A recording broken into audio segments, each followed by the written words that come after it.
Bien, écoute, bienvenue à tous et à toutes à cette soirée organisée par Espace Marx Aquitaine Bordeaux-Gironde avec l'objectif de mettre en place une nouvelle série d'initiatives qui vont s'appeler Parole aux salariés, ce qui n'est pas toujours le cas ni dans les médias ni dans la plupart des lieux d'intervention. Donc Jean-Claude, c'est toi qui vas animer la soirée. Jean-Claude est membre du bureau de notre association. C'est un animateur, je dirais, de deux émissions d'Espace Marx Radio Iguanodon Gironde à RIG et qui a l'habitude un petit peu de présenter des émissions un petit peu timées. Vas-y, à toi Jean-Claude. Oui, bien, bonjour à tous. En effet, nous allons écouter aujourd'hui la parole de salariés qui, après avoir vécu un licenciement collectif au début de cette année, le 31 mars 2021 exactement, sont en train de construire un projet de réactivation de leur site de production, la papeterie de Bègles, et c'est autour de cela que nous allons parler aujourd'hui. Nous allons commencer cette discussion et dès qu'ils prendront la parole, surtout la première fois, ils se présenteront pour dire qui ils sont et quelle place ils occupent ou occuper dans l'entreprise, dans cette usine de la papeterie de Bègles. Alors, pour en revenir à cette papeterie, elle a concrètement fermé le 31 mars 2021 et 92 salariés ont reçu leur lettre de licenciement.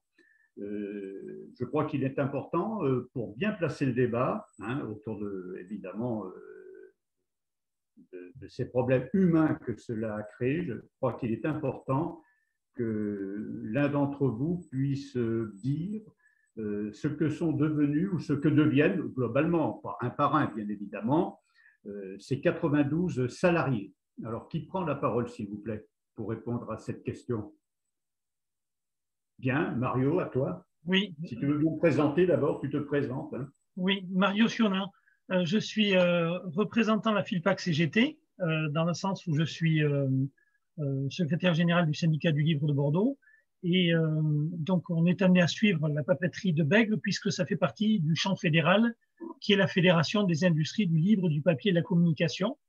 Et la CGT était très impliquée et très implantée au sein de la papeterie de Bègles. Mais ce n'était pas la seule, il y avait d'autres organisations syndicales. Et donc, tout ce petit monde, on se connaît. Il y a une intersyndicale qui fonctionnait assez bien. Et donc, pour comprendre où en sont maintenant les salariés, il y a une cellule de reclassement qui est mise en place, qui annonce, les groupes des textes annoncent qu'il y a environ 70% des gens qui auraient qui auraient retrouvé une activité. Mais le constat que nous en faisons, constat croisé avec les salariés que l'on rencontre régulièrement, c'est en fait plutôt l'inverse, puisque nous, on pense que c'est plus 30% qui auraient retrouvé du travail, puisque dans les 70% qui sont annoncés, c'est quand même essentiellement des gens qui sont en formation ou en CDD. Donc, ce sont des chiffres qu'il faut prendre ces prochains mois avec prudence. D'autant plus que nous avons fait deux assemblées générales. L'association a réuni tous les salariés volontaires à la réflexion avec nous pour reprendre l'activité. Et on s'est rendu compte que bon nombre de salariés, d'anciens salariés qui ont retrouvé du boulot, même ceux qui ont retrouvé du boulot à durée indéterminée, sont tout à fait, enfin, ils sont très nombreux à envisager de reprendre l'activité au sein de la papeterie si jamais on arrive à mener notre objet à terme. J'ai essayé de faire court, mais ça donne une petite idée de ce que sont devenus les salariés. Une bonne partie sont encore en attente et une autre partie sont d'ailleurs considérés comme en train de monter une société en création, enfin ils sont dans le cadre de ce qu'on appelle les créations d'entreprises, ça c'est un autre terme dans le cadre du PSE, puisque ce sont des gens qui indiquent à la structure de reclassement mais qu'ils cherchent tout simplement à nous aider dans le montage de la reprise d'activité de la papeterie de Bègles. Donc, ils sont en recherche d'emploi par le biais de leur volontarisme à nous aider aussi à monter notre structure.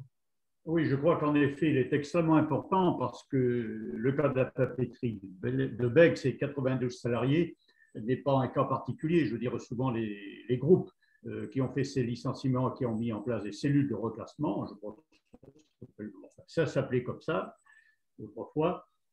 Annonce des chiffres tout à fait mirobolants, incluant dedans la formation, les gens qui sont en création d'entreprise, en auto-entrepreneur, mais le nombre de CDD est en fait, c'est ce que tu viens de dire, 30%, ça me paraît à peu près la norme après 6 mois de recherche d'emploi, 30%, et les autres sont en effet encore en recherche d'emploi, soit à travers de la formation, soit à travers, comment dirais-je, des créations d'entreprises, surtout des mono-entreprises en termes d'auto-entrepreneurs, et puis d'autres qui cherchent tout simplement.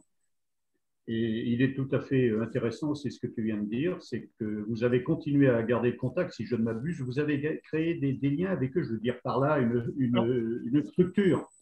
Alors, il y a plusieurs choses. Ce que l'on a fait, c'est qu'on a, dès que l'association a été mise en place au mois de mars, on a décidé… Donc voilà, on a décidé dès que l'association a été déclarée, dès que nous nous sommes entendus sur le contenu, donc tout ça on le trouve sur notre site. Quand on regarde Avenir papeterie de Bègle, on tape sur internet, c'est un moteur de recherche maintenant qui le trouve très très facilement notre bien. Et quand on va tout à fait en bas, on trouve bien évidemment tous les aspects légaux concernant notre association, donc nos statuts, toutes les mentions légales, etc. Et si on a voulu le rendre aussi visible, c'est qu'on se dit aussi que ça peut aider d'autres personnes qui voudraient utiliser un petit peu les mêmes trames de réflexion, et ça peut leur dégrossir pas mal le terrain. Donc dès qu'on a monté la structure, on a dès le lendemain, donc on a fait ça un week-end, dès le lendemain, je crois que c'était un lundi ou un mardi, puisqu'on avait les téléphones de tous les anciens salariés, enfin de beaucoup, on les a réunis devant la papette, on leur a exposé notre projet. De suite, on a senti à la fois une interrogation, ils étaient très interpellés par tout ça, mais un intérêt. Depuis, on a créé bien évidemment, on a fait des réunions qui étaient destinées aux membres de l'association, mais on s'est ouvert aux non-membres de manière à pouvoir les amener bien évidemment à la réflexion. Et on s'est rendu compte que entre la première et la deuxième assemblée du personnel que l'on a fait, enfin des anciens salariés, que l'on a fait grâce notamment à la mairie qui nous a prêté des locaux pour réunir tout le monde les samedis. C'est pas toujours évident de trouver des salles aussi grandes, surtout en période sanitaire, mais tout ça on a pu le faire, j'insiste, on a pu le faire avec le soutien de la mairie. Et donc ça nous a permis de nous rendre compte qu'on avait des nouveaux salariés intéressés en supplément des premiers. Et on a même été jusqu'à leur proposer de faire des lettres d'intention. Donc on a plusieurs, on doit être à peu près à 50 ou 60 lettres d'intention des salariés qui nous disent, malgré que j'ai trouvé un boulot, si jamais vous fonctionnez, je m'inscris dans la démarche pour venir soit travailler, soit former, soit apporter mon plus, mes compétences. Et j'ajouterais, pour l'avoir regardé, en effet, d'assez près d'ailleurs, que ce site est remarquablement bien fait. Bien, nous allons passer au point suivant. Pour comprendre les enjeux, j'avais prévu de faire quelque chose autour de mais je n'ai pas eu le temps de le faire, de présenter la papeterie, savoir où elle était et comment géographiquement elle s'inscrit, mais alors fortement, dans un projet d'aménagement qui s'appelle Euratlantique. Donc c'était loin d'être évident de mettre une usine dans un tel projet. Deuxièmement, c'est un site industriel qui se trouve le long de la Garonne, mais ça aussi c'est extrêmement important, surtout quand on a envie, comme on le dit au niveau de la métropole et de la ville de Bordeaux, entre autres, de relancer l'économie du fleuve. Il y a des projets au niveau de la papeterie pour cela. Donc c'est au milieu d'Euratlantique. Euratlantique, je rappelle, le projet d'Euratlantique, qui est un projet qui a été initié en 2014 et qui devrait s'achever en 2027. Et son objet est d'harmoniser les différents projets de développement dans le cadre d'un projet urbain durable de développement européen. Et vous pourrez le lire, c'est sur le site d'Euratlantique. Sont prévus dedans des centres d'affaires, des bureaux, des commerces, des aménagements de voirie, des espaces verts, etc. Rien, strictement rien, concernant l'industrie et les employés. Je crois que c'est extrêmement important d'avoir ça en tête sur ce projet industriel au milieu de l'Atlantique, le long de la Garonne. Alors, est-ce que l'un pourrait se lancer dans la présentation du site parce qu'en fait, ce site, il peut très bien intéresser des promoteurs immobiliers qui s'y retrouveraient parfaitement, si je puis m'exprimer ainsi. Je présume on parlera juste après des textes, hein, au niveau de l'histoire, l'historique de l'entreprise, mais est-ce que quelqu'un pourrait nous dire tout le travail que vous avez fait pour mettre votre projet tant Euratlantique? Parce qu'encore une fois, ça a dû être une bagarre, ça a dû être une vraie lutte. Est-ce que quelqu'un se sent, comment dirais-je, intéressé par cette question? Oui, bon, moi je veux bien y répondre. Alors, moi, c'est Daniel. Je suis ancien salarié de la papeterie de Bègle, délégué syndical CGT de la papeterie et secrétaire du CSE de la papeterie de Bègle. Donc, effectivement, pour répondre à cette question, ce qu'il faut savoir, c'est qu'aujourd'hui, si on en est arrivé là avec le fait d'être accepté par Euratlantique, ce n'est pas le fruit du hasard. C'est un combat qui a été mené maintenant depuis 10 ans, facile, où on avait déjà interpellé que ce soit la mairie de Bègle, que ce soit la métropole, que ce soit Euratlantique, par rapport à notre inquiétude, justement, par rapport à tout ce que vous venez de dire, quoi, hein, l'emplacement, l'attente de pas mal de gens de ce site. Et effectivement, on a travaillé depuis une dizaine d'années où on avait déjà rencontré Euratlantique en mettant en avant le besoin de garder une usine telle que la nôtre sur un secteur comme Bègle. Déjà, historiquement, c'est un secteur ouvrier, c'est une papeterie qui a 99 ans, donc c'est quand même pas rien. Et quelque part, tout ce qu'on ne voulait pas, c'est que la ville devienne une cité dortoir. On voulait que ça reste sur le secteur avec des emplois, etc., quoi. Donc, suite à ça, on avait déjà travaillé avec la FILPAC, avec l'UD. On a déjà fait des rencontres, les premières ont dû avoir lieu il y a une dizaine d'années, où on avait déjà alerté. Et au départ, je ne vous cache pas que c'était plutôt inquiétable, puisque à aucun moment on nous laissait sous-entendre que resterait la papeterie de Bègle. Ce n'est qu'il y a environ 3-4 ans où ils ont commencé à reconnaître qu'elle avait un sens, que garder cette papeterie, c'était effectivement pour l'avenir, qu'il y avait des emplois en jeu et que ça permettrait d'avoir quelque chose de conséquent sur Bègle, quoi. Oui, je crois qu'en effet, il est extrêmement important de situer géographiquement cette papeterie. Encore une fois, ce n'était pas prévu qu'elle reste. Ce que je veux dire, c'est que le projet de fermeture par ETEX de la papeterie rejoignait le projet Euratlantique. Et vous avez été un peu le caillou dans la chaussure d'Euratlantique. Ah, mais c'est-à-dire que ETEX, je pense qu'effectivement, eux, ils attendaient que ça soit Euratlantique qui dise finalement, mais on vous sort de là. Et ils auraient profité de cette occasion pour nous dire c'est une fermeture. Nous, le travail qui a été fait par les syndicats et par nous salariés, si vous voulez, a permis justement de montrer que nous, il y avait un intérêt et elle ne fermerait surtout pas. Puisqu'effectivement, comme vous dites, c'est une papeterie qui est enclavée entre les deux ponts, entre le pont François Mitterrand et le pont Saint-Jean, au bord de l'eau, puisqu'il faut savoir que pour une papeterie, il faut qu'elle soit au bord de l'eau, puisqu'elle consomme pas mal d'eau. Elle consomme d'ailleurs qu'elle rejette après plus propre qu'elle ne prend. Ça, c'est un aparté. Mais voilà, ce qu'il faut savoir, c'est qu'effectivement, si on en est arrivé là, c'est parce qu'il y a eu des combats syndicaux et il y a eu vraiment des rencontres qui ont permis à montrer l'intérêt de cette papeterie. Mais c'est vrai que ETEX, malheureusement pour eux, je dirais, ils se sont retrouvés face à ce problème en disant, merde, là, d'un seul coup, on peut plus la fermer comme on pensait la fermer. Moi, c'est ce que j'en tire aujourd'hui comme conséquence, quoi. Je pense que vraiment, ils se sont retrouvés face au mur et d'où la fermeture comme ça, d'un seul coup, annoncée, quoi. Bien. On va peut-être arrêter là, parce que cet aspect me paraît très intéressant. Et il s'inscrit bien dans toute une lutte pour maintenir l'emploi industriel au cœur d'une zone urbaine, mais urbaine, comment dirais-je, qui était prévue pour en faire un centre d'affaires, voilà, essentiellement autour de l'Atlantique. C'est vraiment ça a été un combat de longue haleine. On va, si vous le voulez bien, maintenant passer à l'historique de l'outil de production. Alors, moi, ce que j'ai retenu, mais je n'en ai retenu qu'une partie, c'est que vous fabriquez du papier qui est spécifique pour les plaques de plâtre. Moi, ce que j'appelle du placoplâtre, je ne sais pas comment vous dites, vous, j'en sais rien, je pense absolument rien, mais voilà.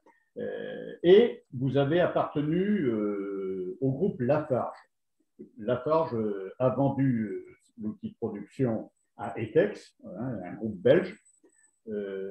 Bon, est-ce que quelqu'un pourrait nous parler de cette histoire?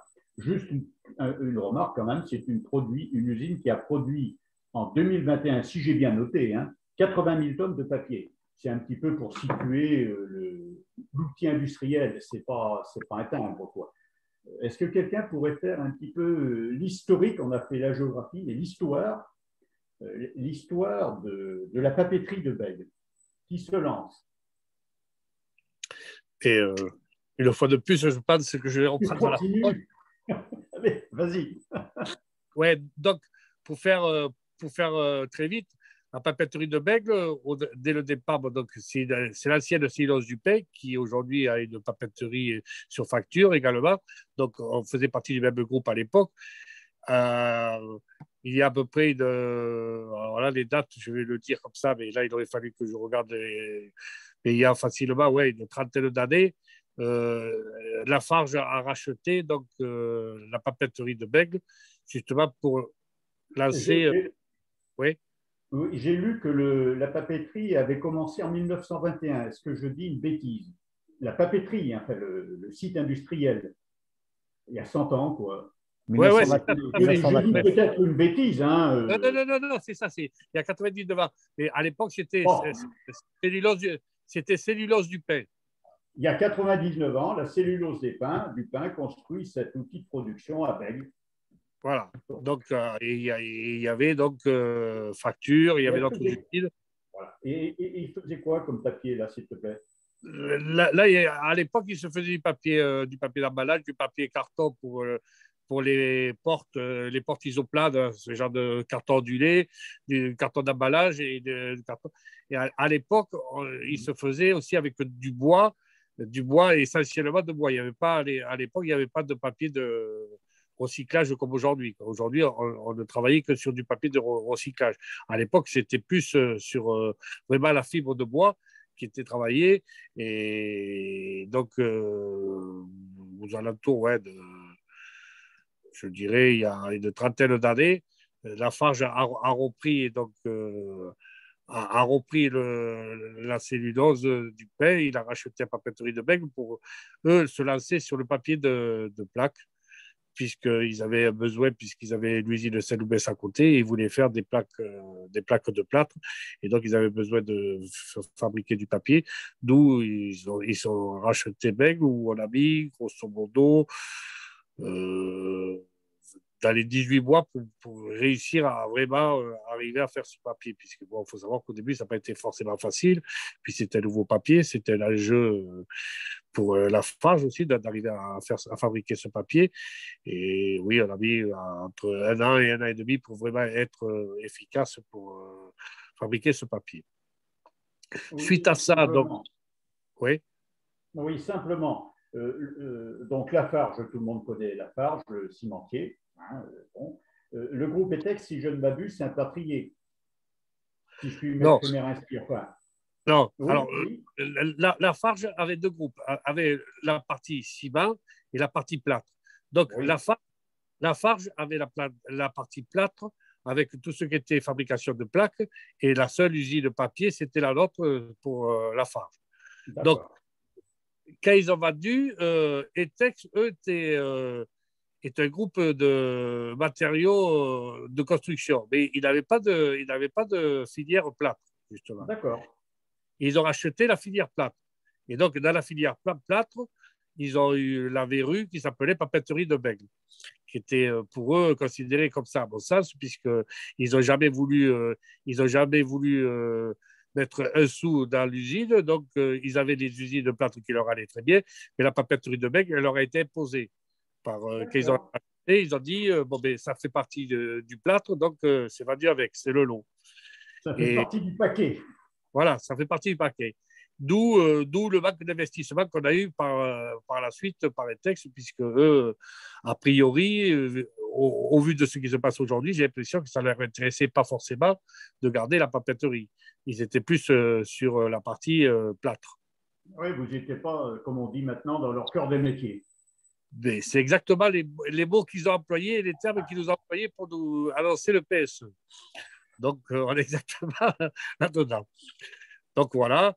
Et nous, on a fait ce qu'on a pu pendant ces années-là. Et c'est vrai qu'on a pris énormément de retard sur les investissements, ce qui fait qu'on est arrivé à un moment donné où ils nous ont dit, ils ont trouvé l'excuse de nous dire vous êtes plus rentable. Et effectivement, quand vous tuez un chien, il dit qu'il y a la rage, quoi. Puis voilà. Oui, il n'y a rien de nouveau sous le soleil. C'est ça. Donc, on voit bien comment dirais-je, une espèce de cisaille en quelque sorte autour de la papeterie. Premièrement, le projet Euratlantique, mais ça, vous y étiez en bagarre depuis longtemps. Deuxièmement, le fait que le groupe belge, je ne sais pas parce qu'il est belge, le groupe ETEX, qui reprenait la papeterie, entre autres, la papeterie ne les intéressait absolument pas. Donc, entre Euratlantique et ETEX qui voulaient se débarrasser de la papeterie de Bègle, ça fait un peu chaud quand même. Mais malgré tout, si j'ai bien compris, ça n'a pas été ça l'élément déclencheur de la fermeture. Parce qu'il y a eu une première fois une fermeture annoncée par ETEX en 2020. Et d'après ce que je crois savoir, c'était plus lié à l'opportunité de la crise, de la pandémie liée au Covid-19. Est-ce que je dis une bêtise ou est-ce que j'ai bien compris ce que l'on m'a dit? Non, ils n'ont jamais réellement dit qu'il y avait la pandémie. Ils ont arrêté l'usine pendant quelques temps, la pandémie d'histoire, mais comme ça avait été imposé par tout le monde, donc histoire de sanitairement se mettre aux normes pour pouvoir redémarrer l'usine. Mais ils ont toujours dit que c'était plus, d'ailleurs pour pouvoir déclencher le PSE, ils ont bien dit que c'était un licenciement éco et non pas la pandémie. Même si elle a peut-être participé, ce qu'ils ont surtout mis en avant, c'était ce besoin d'investissement de 50 millions d'euros pour pouvoir continuer.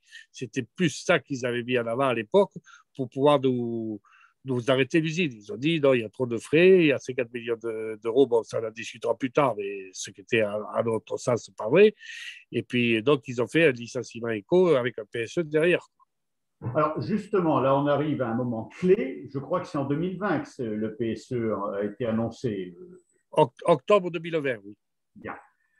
Comment se sont positionnés à ce moment-là?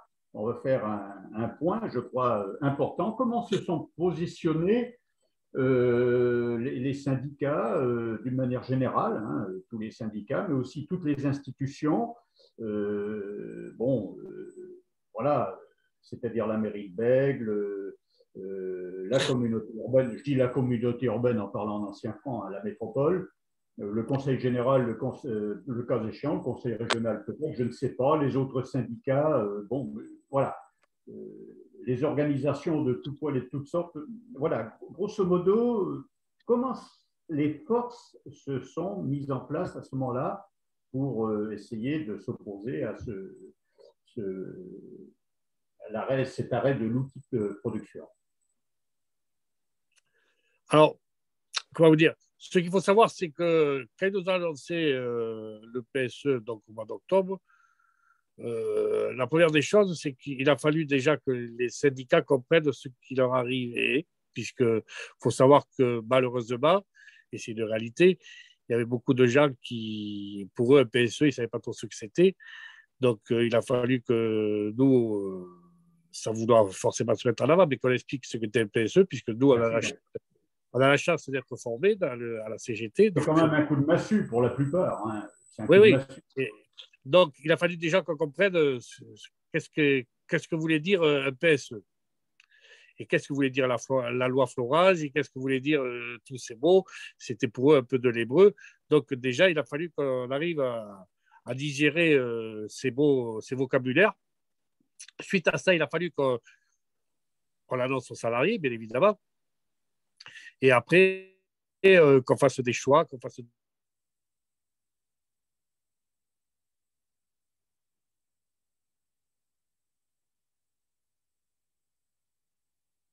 Et... Ah, on a un problème avec Oui. Daniel. Ça marche toujours ou pas? On t'entend, on t'entend. Bon, maintenant. On a perdu la vidéo, mais nous t'entendons. Bon, nickel. Donc, suite à ça, il a fallu qu'on discute aux salariés. Avec les salariés, il a fallu qu'on fasse un choix. Donc, d'où le choix, ça a été de dire, bon, mais au départ, on va essayer de continuer comme avant, en espérant retrouver un repreneur. Oui. Un repreneur industriel pour faire l'activité qu'on avait autrefois. Donc, ce qui s'est passé donc, pendant 2 mois, donc octobre, novembre, décembre, on n'a entendu pas de repreneur à vue. Donc, pas de repreneur à vue. Suite à ça, ils ont cherché à faire un autre repreneur, mais là, plutôt dans le cadre de réindustrialisation. Donc là, toujours pareil, rien à vue. Et c'est là où on a dit, bon, mais stop, là, on a l'impression qu'ils ne jouent pas le jeu, qu'ils ne sont vraiment pas dans une volonté de trouver des solutions. Et c'est par rapport à là qu'on a décidé, nous, de se prendre en main et pourquoi pas, se diriger sur une reprise de papeterie, quoi, au niveau des salariés. Je fais bref, mais bon, c'est un peu la façon dont on a voulu faire les choses, quoi. D'accord. Mais bon, est-ce que vous avez trouvé un appui je dirais le développement industriel, si tant est qu'on puisse parler comme cela, ça relève de la compétence du conseil régional. Enfin, ils peuvent vous aider, le conseil général, la mairie de Bordeaux, à se positionner comment ces institutions se positionner comment ils vous ont aidé pour trouver un repreneur ou...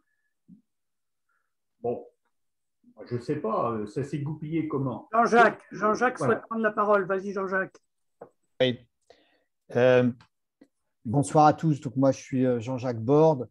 Je ne suis pas un ex-salarié de la papeterie de Bègue. J'étais consultant dans un cabinet d'expertise qui assistait les comités d'entreprise. Et c'est à cette occasion-là que j'ai connu la papeterie de Bègue, parce que je suivais aussi toute la filière papier-carton. Daniel a expliqué déjà toutes les démarches qu'ils ont faites auprès de la mairie et auprès d'Euratlantique pour pouvoir exister encore demain. Et alors, l'atout, c'était qu'ils n'étaient pas encore dans la zone où Euratlantique opérait déjà, puisqu'on était au-delà des boulevards, mais ils ont bien fait, parce qu'autrement, ils seraient passés à la trappe comme tous les sites qui sont venus des friches industrielles. Ensuite, à partir du moment où les salariés ont décidé de prendre en main le projet de réindustrialisation du site, il y a eu énormément de démarches auprès des politiques et auprès aussi d'ailleurs d'institutions comme l'ADEME, etc. Et donc, évidemment, la première des démarches a été en direction de la mairie de Bègle. Et ensuite, il y a eu la métropole, il y a eu la région, il y a eu le ministère à Bercy. Bon. Et je pense que la démarche, enfin l'accueil que l'on avait de la part de ces institutions était un accueil sympathique, mais de la part de gens qui ne croyaient pas en notre projet et surtout qui sont, marqués, imprégnés du fait que la collectivité ne peut pas intervenir dans les affaires privées. Et donc, toute l'argumentation que l'on a déployée a été de dire, vous ne pouvez quand même pas laisser partir une énième industrie avec le drame social, mais aussi économique qui peut se développer. Mais surtout, regardez bien le projet que nous portons, à tes souhaits, Daniel, le projet que nous portons, ben ouais, mais il refait la maison de sa fille, il y a plein de poussière, évidemment. Donc, le projet que nous portons intéresse la collectivité.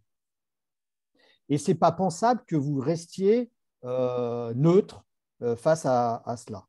Et donc, alors, on aura l'occasion un peu plus tard d'expliquer un peu plus le projet, mais c'est un projet qui s'inscrit dans une économie circulaire et qui s'inscrit dans le développement de l'économie sociale et solidaire. Et donc, évidemment, ça intéresse le politique avec un grand P aujourd'hui. Le fait que, après, pour passer à l'étape où on aurait un soutien franc et massif de la part de la collectivité, ça reste toujours un combat aujourd'hui. Mais, malgré tout, à la métropole, ils ont reçu, ils ont donné une subvention à l'association pour qu'on puisse monter ce projet. La région, on ne désespère pas qu'elle mette aussi un soutien un peu plus marqué, ça vient, et c'est petit, un peu plus marqué à notre démarche. Et évidemment, la mairie de Bègles est probablement, et surtout grâce à Vincent Boisvinet, mais je crois qu'il est présent autour de la table là. Et puis bon, je pense quand même que l'équipe municipale en place a malgré... Alors, les pressions, ils ne sont pas pour rien, mais en même temps a compris l'intérêt de maintenir une activité industrielle sur la mairie de Bègles, sur le site de Bègles. Vincent, vas-y. Oui, donc Vincent Boisvinet, adjoint au maire à Bègles et élu communiste. Juste pour revenir à la question initiale, c'est un petit peu comment a été accueillie par les différents acteurs l'annonce il y a maintenant presque un an, un peu plus d'un an même, de fermeture, de volonté de revente du site.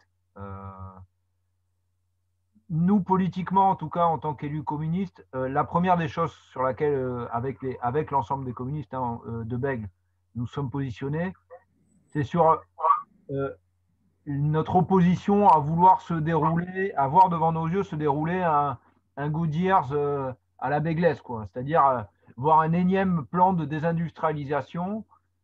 Et donc, nous, notre mobilisation, avant tout, elle était basée sur celle-là, c'est-à-dire de pouvoir, sauvegarder les emplois, et deux, dans un même temps, maintenir un site industriel, parce qu'il faut des emplois pour tous dans les territoires. Voilà. Et sur la métropole, et particulièrement à Bègles.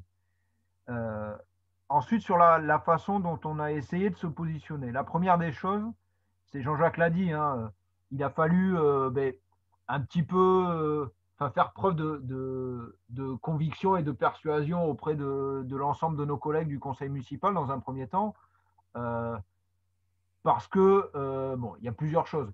Il y a un certain nombre d'élus aujourd'hui qui considèrent qu'on ne peut rien faire face à la désindustrialisation. Donc, il a fallu convaincre que non, d'autres choix étaient possibles et que les territoires avaient besoin que d'autres choix s'imposent au monde économique. Et l'autre volant sur lequel il nous a fallu convaincre et sur lequel, en tout cas dans le conseil municipal, il me semble qu'on a réussi à convaincre, c'est qu'il fallait qu'on fasse, je vais le dire un peu comme ça, de façon un peu triviale, mais il fallait qu'on fasse plus confiance aux salariés qu'aux actionnaires. Un certain nombre de grands élus aujourd'hui, enfin de grands élus, je veux dire de conseillers régionaux, etc., ou même, alors bien évidemment pas des communistes parce qu'on n'a pas tout à fait le même ADN, mais avec d'autres à gauche, évidemment, on n'a pas l'exclusive à ce niveau-là, mais en tout cas, quand vous discutez avec les libéraux, bien évidemment, c'est au marché de s'occuper de tout ça, et c'est pas vraiment l'affaire des salariés de reprendre, de s'attaquer à ces enjeux-là, et d'autant plus dans le monde industriel. Nous, notre positionnement, il a été celui-là, c'était de se positionner en soutien aux salariés, alors en tant qu'élu municipal, mais je sais que mes collègues dans les différentes instances là où les communistes siègent ont essayé de faire le maximum de ce qu'ils pouvaient pour construire des rapports de force, pour leur faciliter, pour faire avancer leur lutte. Voilà, se mettre à leur soutien, pas faire à leur place et essayer de les accompagner le mieux possible dans toutes les actions en donnant à voir lorsqu'on a des opportunités de prendre la parole en tant que responsable politique, de donner à voir la richesse de leur projet. Voilà. Bien. Merci Vincent. Nous allons maintenant passer, parce que le temps passe lui aussi, au projet industriel. Et ce projet industriel me paraît tout à fait remarquable.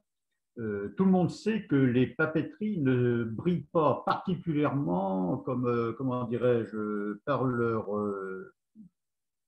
représentation écologique, si je puis m'exprimer ainsi. C'est-à-dire, les papeteries, c'est plutôt quelque chose qui semble vrai, qui consomme beaucoup d'eau, qui rejette des eaux, quand même, des eaux usées.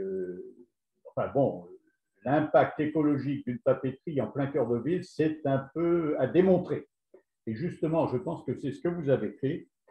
Et c'est peut-être cela aussi qui est l'apport le plus étonnant dans votre démarche, c'est que vous avez construit, je pense, en relativement peu de temps, un projet industriel, social, écologique, et qui est porté donc par les salariés. Alors, vous avez créé une association qui s'appelle Avenir de la papeterie. On a bien vu son positionnement au départ. Et je crois que votre projet, vous l'avez appelé Origami. Si ce n'est pas ça, ben vous direz que j'ai dit une bêtise et puis ce n'est pas bien grave.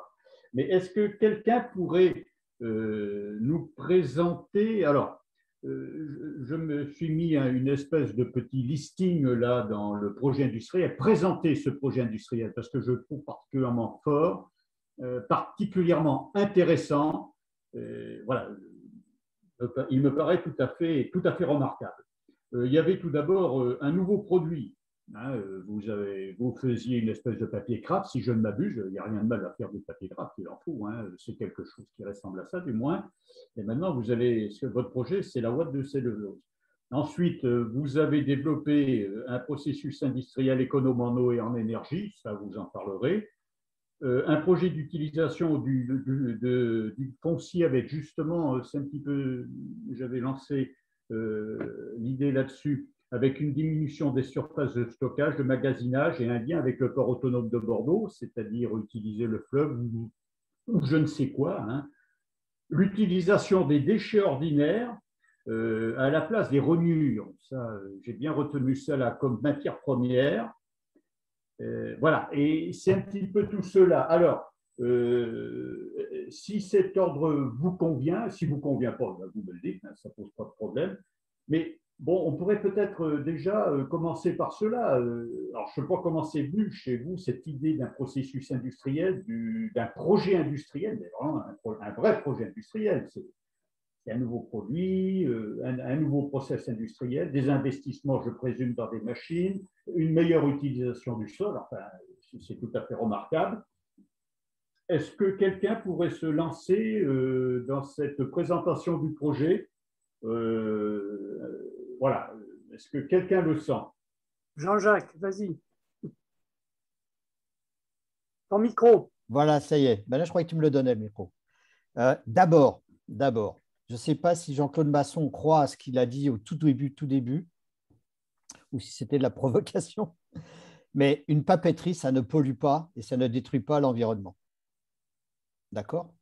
Ça veut dire que, mais ça, c'est des images que la papeterie, que le secteur de la papeterie traîne depuis des dizaines d'années et qui est une contre-vérité. Eh bien, il faut l'appuyer. Ouais, mais pour ça, je profite de cette tribune pour le dire. Tout le monde adore les maisons en bois et trouve que c'est vraiment très écologique une maison en bois, contrairement à une maison en béton. Mais personne ne se pose la question si ça détruit la forêt ou pas. Et la papeterie n'utilise pas les parties de l'arbre qui permettent de construire une maison. Elle va utiliser les parties les moins nobles. Ça veut dire qu'en gros, quand on construit une maison, on ne sait pas ce qu'on fait du reste. ben, on ne va pas le brûler parce que ce n'est pas bon pour le carbone, on peut faire du papier. Voilà, je referme la parenthèse, mais ça me paraît très important. Et sur le papier versus les écrans et les smartphones, je pense qu'il y a aussi beaucoup de choses à dire. Sur la question maintenant, d'abord, moi j'abonde sur l'idée qu'en peu de temps, et en gros, voilà, on a avril, mai, juin, juillet, septembre. Il y a eu en 4 mois, on a construit un projet en touchant tous les bouts d'une entreprise qui font une entreprise. Pour cela, on a créé dès le départ des groupes de travail avec des animateurs de ces groupes de travail. Il y a un groupe de travail sur les matières premières, un groupe de travail sur les questions techniques, un sur les RH, un sur la finance, sur les marchés. Et je pense que je dois encore en oublier un. Ben, il y a la communication, évidemment. Mario, voilà, qui s'est occupé de ça. Et mais on est loin d'avoir fait tout le tour. On a contacté des acteurs, outre les politiques d'un côté, on a contacté des acteurs qui sont indispensables pour le fonctionnement de la papeterie. Et on s'aperçoit, et là on apprend en marchant, on s'aperçoit qu'on vient avec un projet qui, comme le disait Vincent Boisvinet tout à l'heure, ne vise pas à satisfaire des actionnaires. Il vise d'abord à maintenir de l'emploi, à mobiliser des salariés autour d'un projet, d'où l'idée d'une scope.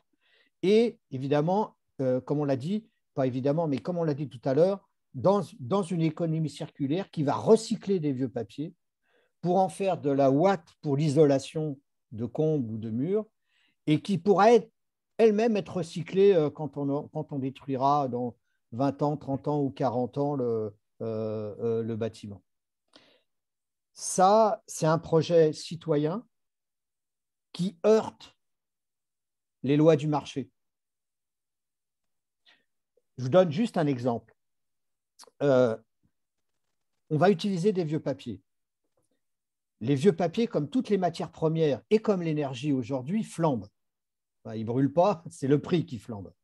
Voilà. Nous, on dit, on ne veut pas jouer à ça. On ne veut pas, en gros, acheter du vieux papier quand le prix est bas pour le revendre, sous forme de watts peut-être, quand il sera haut, etc. On ne va pas spéculer à ça. On propose aux acteurs en amont, donc les fournisseurs de vieux papier, de travailler sur des prix inclus dans une fourchette qui se baserait sur les moyennes des 3, 4, on va oublier l'année 2020, mais sur les 3 dernières années. L'idée étant que les producteurs, c'est les centres de tri, c'est donc les déchetteries, c'est les supermarchés, les centres de logistique. Un coup, ils vont gagner beaucoup d'argent, un coup, ils vont en perdre. On a dit, inscrivons-nous dans la durée. Bon, ce n'est pas gagné, parce que ça heurte un petit peu, comme je le disais, les lois du marché. C'est un peu, voilà. Et on aimerait d'ailleurs que la collectivité, que ce soit la métropole ou la région, nous appuie dans son sens. Je peux poser une question là, bien sûr. plaît. Justement, ça fait partie, donc, comme j'ai listé un petit peu les thématiques comme cela, j'avais noté, et je crois que c'est extrêmement important de mettre l'accent sur le point que tu évoques, à savoir l'utilisation de déchets ordinaires comme matière première pour la papeterie. Alors, le mot déchet, d'ailleurs, mériterait beaucoup de... Mais on n'est pas là pour faire de la linguistique. Hein. Jusqu'à présent, vous utilisiez des rognures, maintenant vous avez des déchets ordinaires. Alors là aussi, ça rentre, je crois, c'est à la fois involontaire, mais il se trouve que ça rentre dans une démarche qui est tout à fait écolo. Et avec aussi le lien vers les fournisseurs de déchets ordinaires, si je puis m'exprimer ainsi, qui sont les collectivités locales. Donc, clairement, il y a là vraiment un lien, un réseau très très fort dans l'utilisation comme matière première de déchets ordinaires. Je crois que c'est important de mettre l'accent là-dessus. Absolument. Donc, dans le jargon, on appelle ça les EMR, les emballages ménagers résiduels. C'est ce qui va sortir de nos poubelles vertes à Bordeaux ou jaunes dans d'autres communes. donc qui sont ramenés en vrac dans des centres de tri, comme à Stria, à Bègles ou à Villeneuve-d'Ornon, je ne sais plus trop sur quelle commune ils sont, près de la Garonne, et qui après vont être recyclés, revendus à des papeteries, par exemple, voire éventuellement d'ailleurs brûlés. Quand les prix sont trop bas, ils préfèrent les brûler entre nous. Hein. Voilà. Est-ce que pour alimenter la papeterie, il y aurait assez de ces déchets? C'est une question de Béotien. Hein. Est-ce qu'il y en aurait assez? Alors, oui, mais quand même, il faut qu'on s'approvisionne dans toute l'Aquitaine. D'accord. Mais déjà. Non, c'est pour situer. C'est pour situer. Mais déjà. De la réutilisation de déchets courants localement. On est pile poil là dans une démarche très à la mode, très dans l'air du temps, si je puis m'exprimer. D'accord. On a juste pour vous donner un exemple, cet après-midi, là, juste avant cette visio-là, nous avions une réunion avec un centre de tri, de recyclage d'une collectivité. Et qui nous disait, mais on a des papiers qui partent très loin. Oui. Et donc, ce n'est pas bon pour l'environnement que d'envoyer en camion des déchets qui vont aller, je vous dis, même jusqu'en Espagne. Hein. Bon. Donc là, vous êtes juste à côté. C'est vrai que ça a du sens. Et dans le cahier des charges, parce qu'il passe par appel d'offres, c'est d'une collectivité, donc il passe par des appels d'offres, hein, ils ont quand même des procédures administratives à respecter, on pourrait très bien y inclure cette notion de respect de l'environnement, c'est-à-dire en gros, vous, dans l'offre que vous nous feriez, même si en matière de prix d'achat, vous étiez un peu moins disant, le fait que pour la planète, ce soit mieux de les envoyer à 20 km qu'à 200, ça pourrait rentrer en ligne de compte. Il y a ce projet-là, en fait, il respire l'environnement par tous les bouts. Oui, c'est-à-dire d'abord par le recyclage, par les économies d'énergie, par les économies de produits chimiques aussi d'ailleurs, puisqu'on n'en mettrait quasiment plus, par les économies d'énergie, de vapeur, et puis par le recyclage pour produire de la vapeur, pour produire de l'énergie, de déchets, soit produits par la papeterie, soit produits par des gens à côté.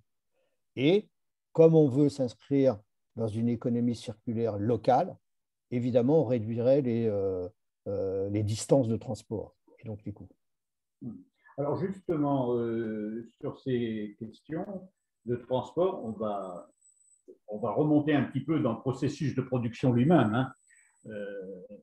Mais si j'ai bien compris, il y avait aussi une meilleure utilisation de la surface de la papeterie actuellement, en lien avec le port autonome de Bordeaux. Il y avait des histoires de stockage qui se fait plutôt ici, là-bas, ailleurs. Est-ce que tu pourrais nous expliquer ça, s'il te plaît? Parce que ce n'était pas très, très clair dans ma tête. Ce n'est pas très, très clair. Bien. Voilà. La papeterie, donc là, a un immense parc de stockage de vieux papiers. C'est ça. On discute avec le port autonome pour, d'un côté, stocker chez eux, parce qu'ils ont déjà des surfaces disponibles, ils ont des hangars disponibles.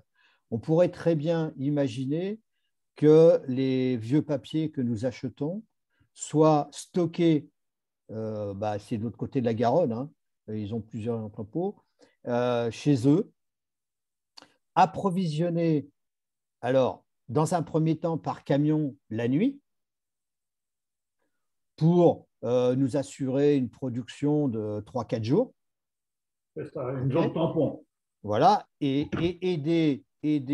ces camions repartant avec nos bobines de papier. Ah, d'accord. D'accord.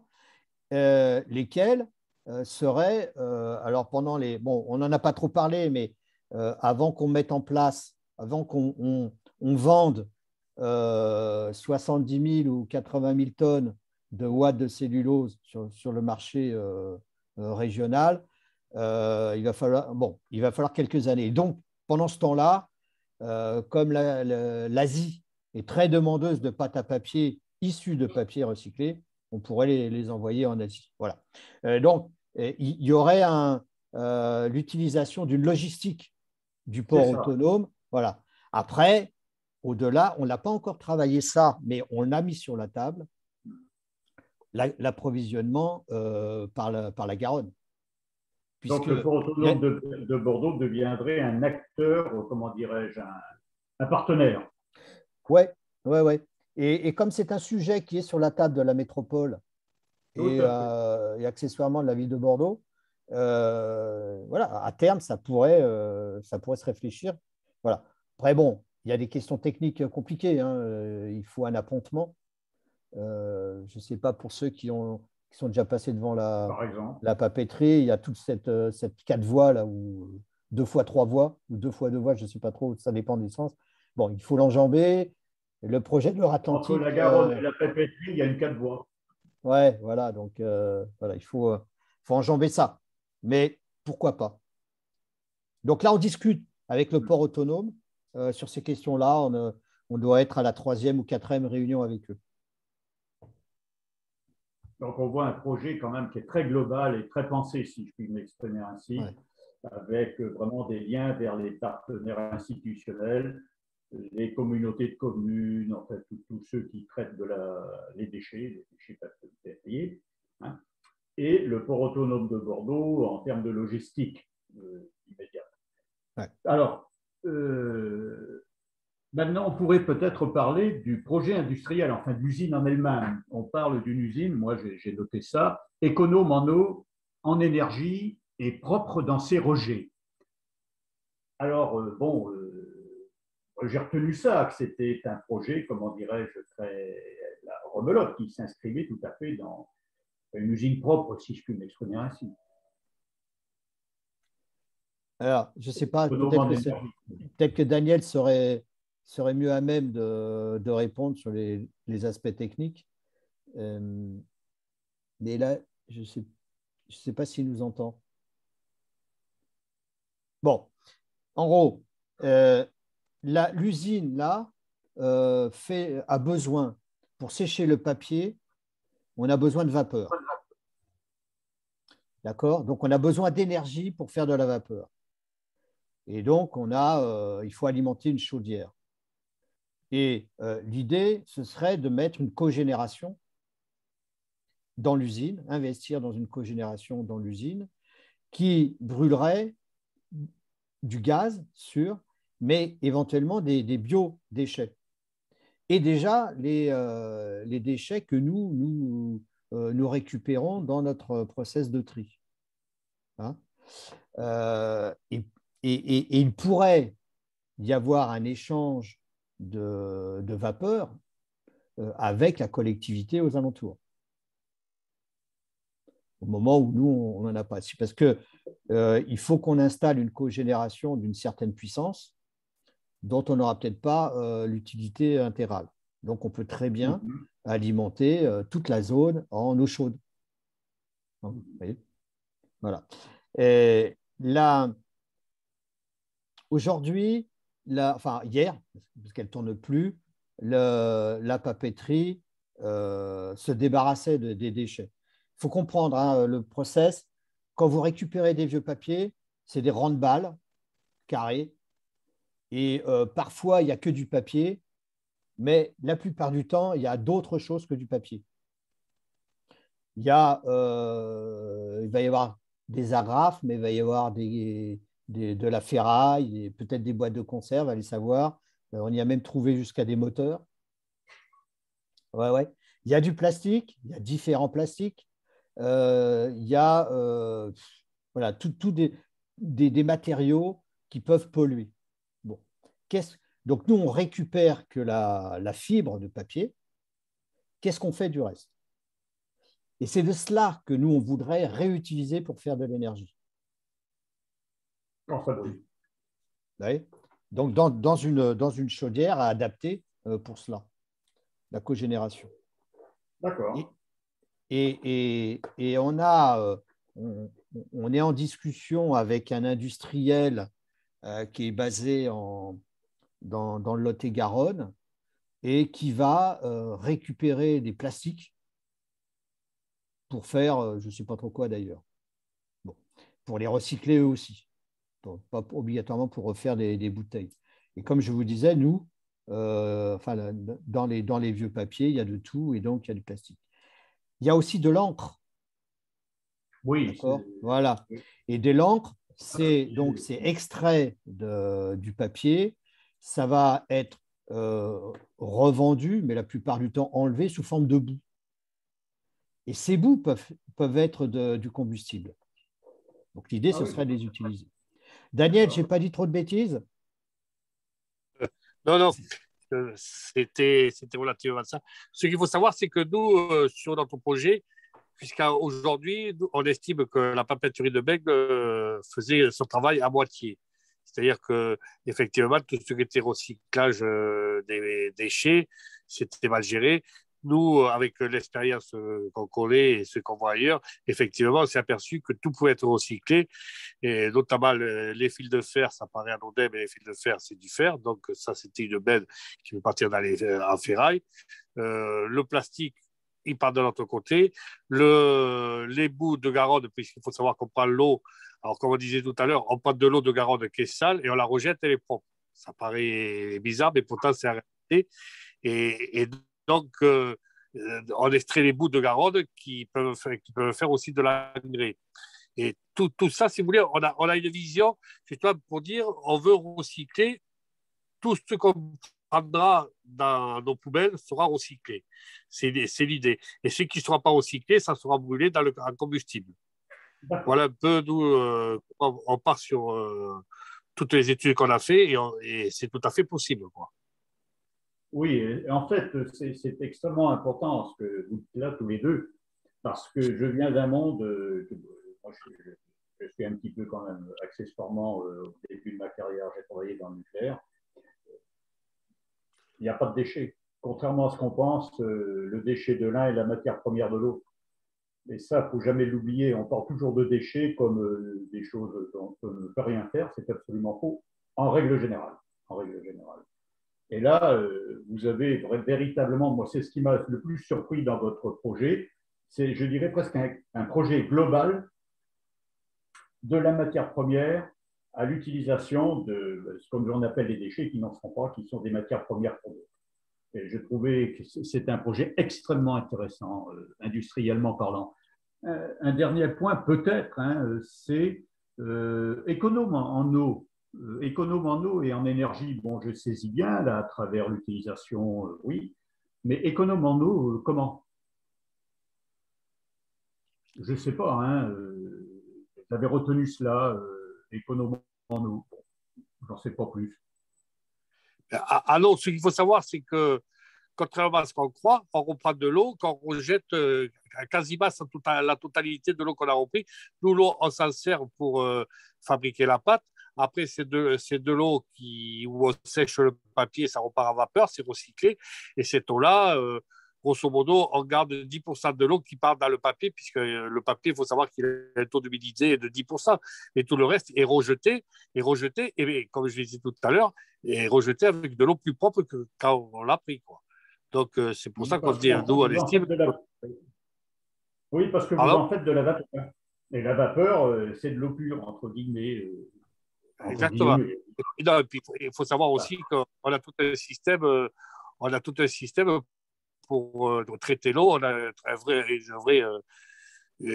vrai système de traitement des eaux usées et compagnie, quoi. On prend l'eau, on enlève les premières boues, on fait un peu le même système que font la lyonnaise des eaux, à une plus petite échelle, quoi. D'accord. Mario, peut-être rajouter quelque chose? Oui, 10 secondes juste sur ce qu'il faut comprendre, c'est que notre projet, il est en perpétuelle évolution. parce qu'on se rend compte qu'il y a énormément de bonne volonté, il y a énormément de gens qui ont des idées, et nous, on part pas sur une idée toute faite, on n'arrête pas de le modeler au fur et à mesure que l'on se rend compte qu'une voie est plus adaptée que l'autre, même si le business plan est fini, on sait ce qu'on veut produire, etc. Mais on imagine une production qui peut évoluer. D'ailleurs, la papeterie de Bègle, tout au long de depuis sa création, elle a régulièrement évolué dans sa production. Et nous, ce qu'on aimerait, c'est pour ça qu'on attend aussi les pouvoirs publics plus d'implication, même s'il y en a, on en souhaite toujours davantage, mais c'est aussi auprès des citoyens, auprès d'entreprises qui sont dans les recherches et développements, auprès de toutes les bonnes volontés. Et c'est pour ça qu'on avait fait une petite affiche qui reprenait d'ailleurs ceci. L'idée, elle est bien de dire qu'on a besoin de tout le monde dans cette réflexion. Et on prétend absolument pas avoir la science infuse, même s'ils ont des compétences, les copains papetiers. Mais il faut bien comprendre que là, tout à l'heure, on parlait par exemple des boues résiduelles. C'est une personne qui a été sur le site qui nous a laissé un message en nous disant mais surtout ne jetez pas ça. Moi, j'ai travaillé un concept qui permet de l'utiliser. Toutes les semaines, on a des messages qui tombent donc sur le site qui est interactif. Aussitôt, on renvoie ça vers les groupes de travail. Là, tout à l'heure, par exemple, c'était une entreprise spécialisée en région Aquitaine pour nous aider à mettre en place l'organisation RH, etc. Parce que ça en fera partie. On a nos idées, mais il y a tellement de choses à mettre en place qu'on peut être aussi parfois pris sur d'autres moins. Et vraiment, quand je dis, enfin, c'est vraiment plusieurs fois par semaine où des bonnes volontés. Alors, c'est aussi des gens évidemment intéressés, hein, mais ils le sont au même titre que nous. Si jamais ça peut permettre d'aller dans le même sens, et vous en parliez depuis tout à l'heure, hein, ces circuits virtueux, on y est tous sensibles. C'est des choses qui, il y a quelques années, c'était peut-être plus proportionnellement une poignée de gens qui l'étaient, mais c'est maintenant quelque chose, on est tous empreints de ça. Voilà, la vertu, les circuits courts, toutes ces réflexions, ça s'impose à nous. Bien, et peut-être, il y a probablement d'autres choses à dire, mais enfin, bon, on va finir sur le produit que vous envisagez, à savoir la ouate de cellulose, qui, là encore, s'inscrit dans un marché qui devrait se développer avec, comment on appelle, la transition énergétique et surtout l'isolation des bâtiments. Il y a quand même, a priori, là, un marché tout à fait conséquent. Vous envisagez de la ouate de cellulose.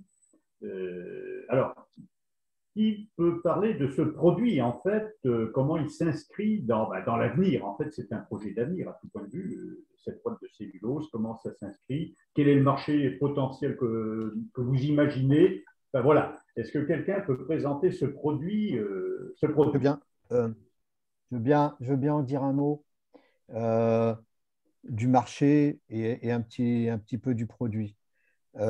Donc, effectivement, tout le monde a compris qu'une bonne partie des bâtiments étaient des passoires thermiques et qu'il fallait accélérer le mouvement de rénovation de ces bâtiments en passant par l'isolation. Alors, il y a l'isolation, double vitrage, etc.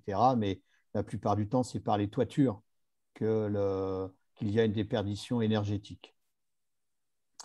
Donc, il y a d'abord, il y a un marché en croissance du bâtiment parce que la population croît et qu'il faut bien loger les gens. Et puis, il y a une demande plus grande encore pour isoler les bâtiments pour les raisons que je viens de donner. L'isolation des bâtiments, aujourd'hui, il y a des maisons. Hein. Alors, il y a deux procédés. Hein. Il y a, on peut imaginer les plaques, vous voyez, quand vous mettez sous un parquet des plaques ou dans les combles de la laine de verre, de la laine de roche. Et puis, vous pouvez mettre de la ouate. Le marché aujourd'hui, il est en croissance de l'ordre de 15%. Je vais dire ça comme ça. 15-20%, ça dépend des années, si elles sont électorales ou pas. Et à l'intérieur, la ouate d'isolation à partir donc, de papier représente une douzaine de pourcents de parts de marché. Ça existe déjà, mais pas avec notre procédé à nous. Donc, marché en croissance, demande de produits biosourcés, comme on dit, sains, évidemment en très forte croissance. Donc, il y a des perspectives de croissance très fortes. Le produit ouate de cellulose a ceci en plus de la laine de roche et de la laine de verre, surtout de la laine de verre, enfin les deux d'ailleurs, c'est qu'il est lui-même recyclable. C'est-à-dire que dans 30, 40 ou 50 ans, quand on démolira un bâtiment, la ouate de cellulose pourra être recyclée, ce qui n'est pas vraiment le cas aujourd'hui de la laine de verre. Deuxième chose, c'est que la laine de verre, donc ça part de gypse, de sable, hein, c'est du verre, c'est de sable, et vous allez utiliser de l'énergie, parce que vous allez chauffer tout cela dans des fours, et donc ça demande une énergie dingue, ce qui n'est pas évidemment le cas de la papeterie. Voilà. Donc là aussi, et puis après, je ne parle pas de l'amont, c'est-à-dire les carrières et que sais-je encore. Voilà. Donc, c'est un produit destructeur pour l'environnement, même si ça isole les bâtiments. En tous les cas, la ouate de cellulose a cette particularité-là, c'est qu'elle n'abîme pas l'environnement et elle est recyclable en bout de course. D'accord ? Voilà. Donc, ça, c'est un argument qui marque les esprits.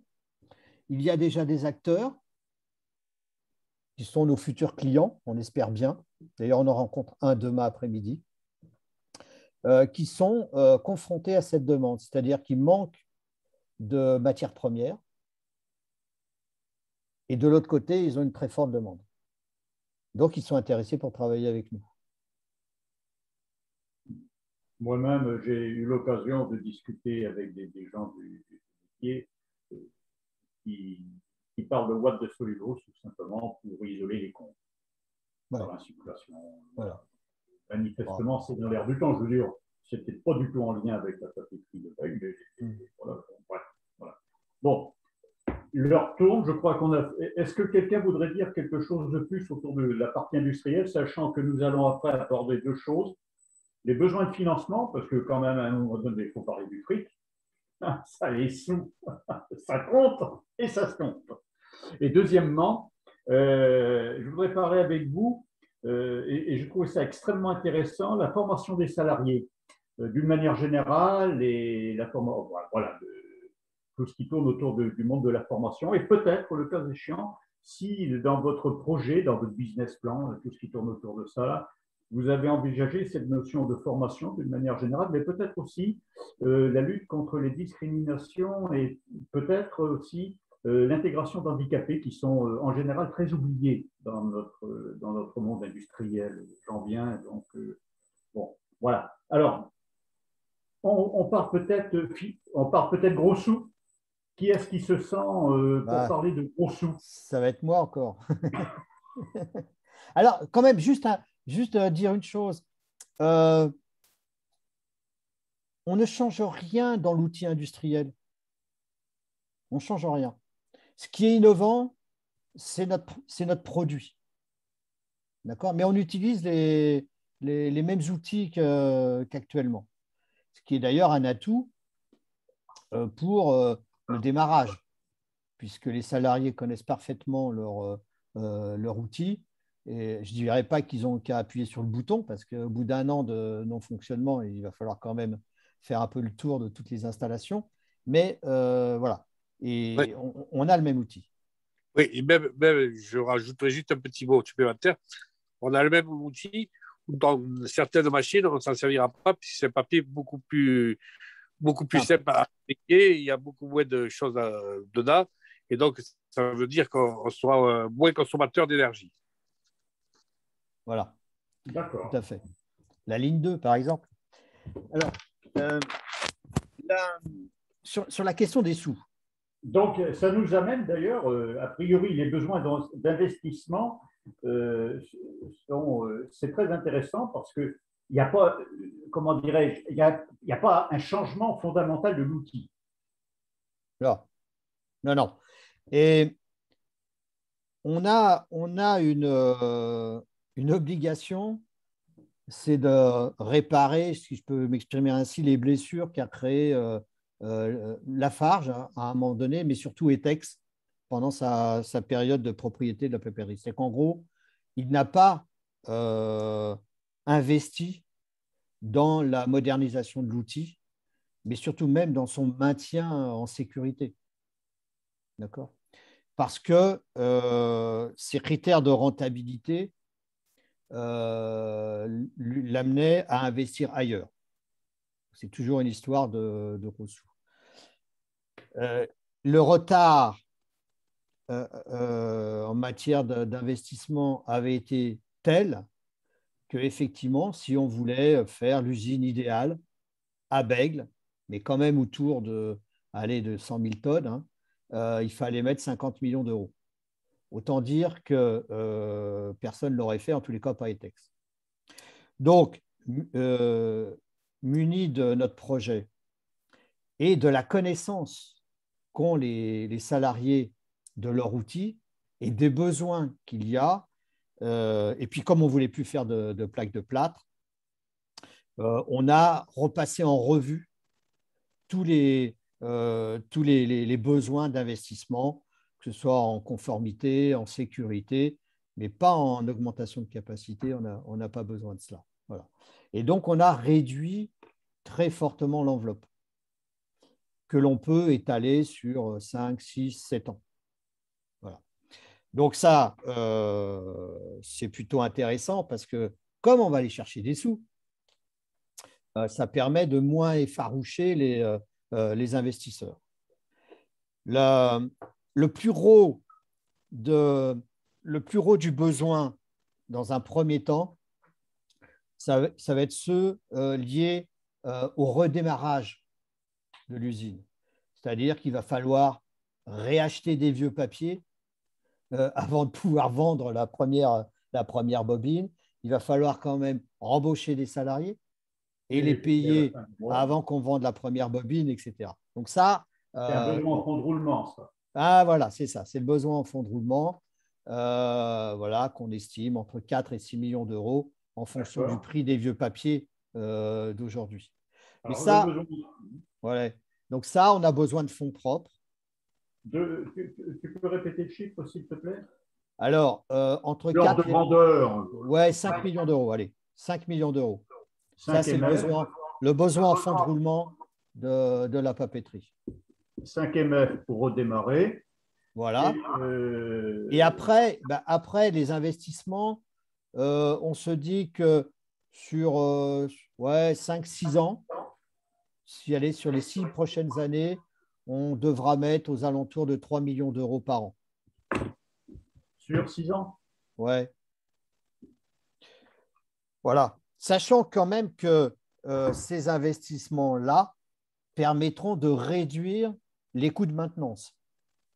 Parce qu'il y aura moins d'outils qui vont casser, quoi. Là, voilà.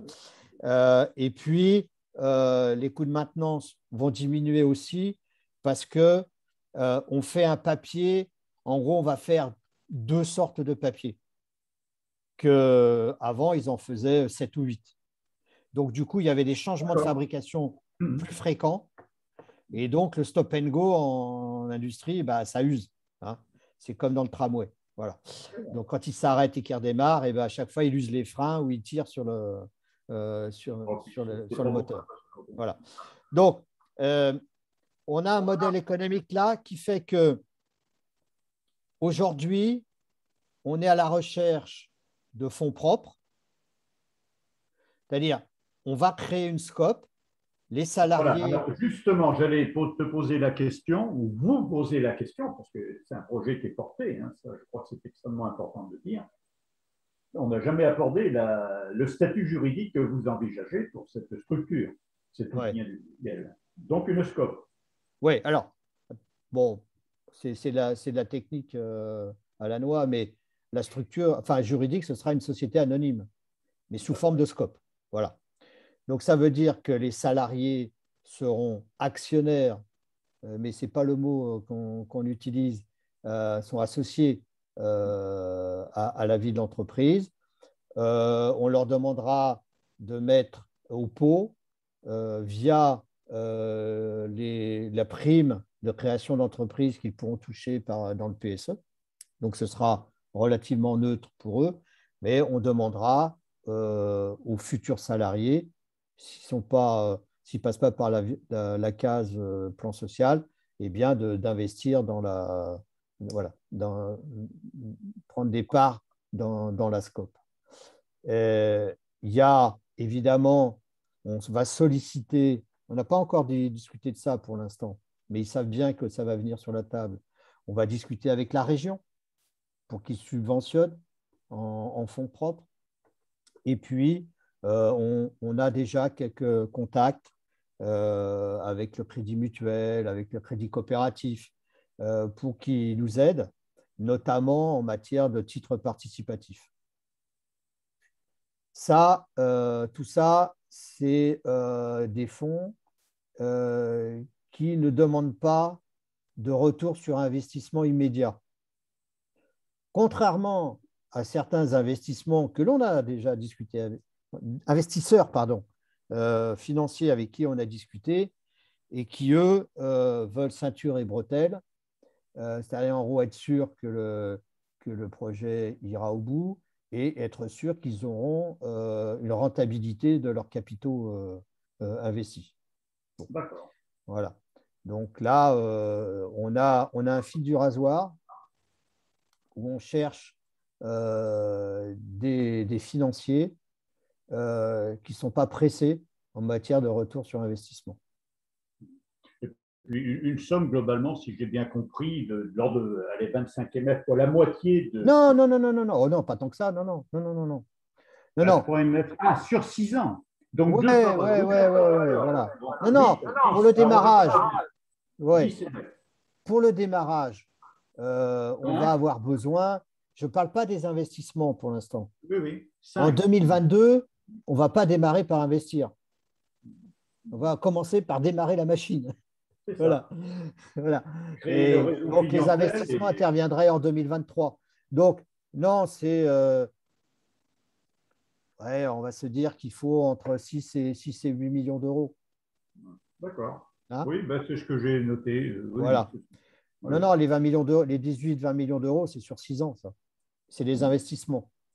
Mais les investissements, là, on les appuiera sur de la subvention parce que certains investissements cochent des cases du plan France Relance en matière d'économie d'énergie, en matière de respect de l'environnement.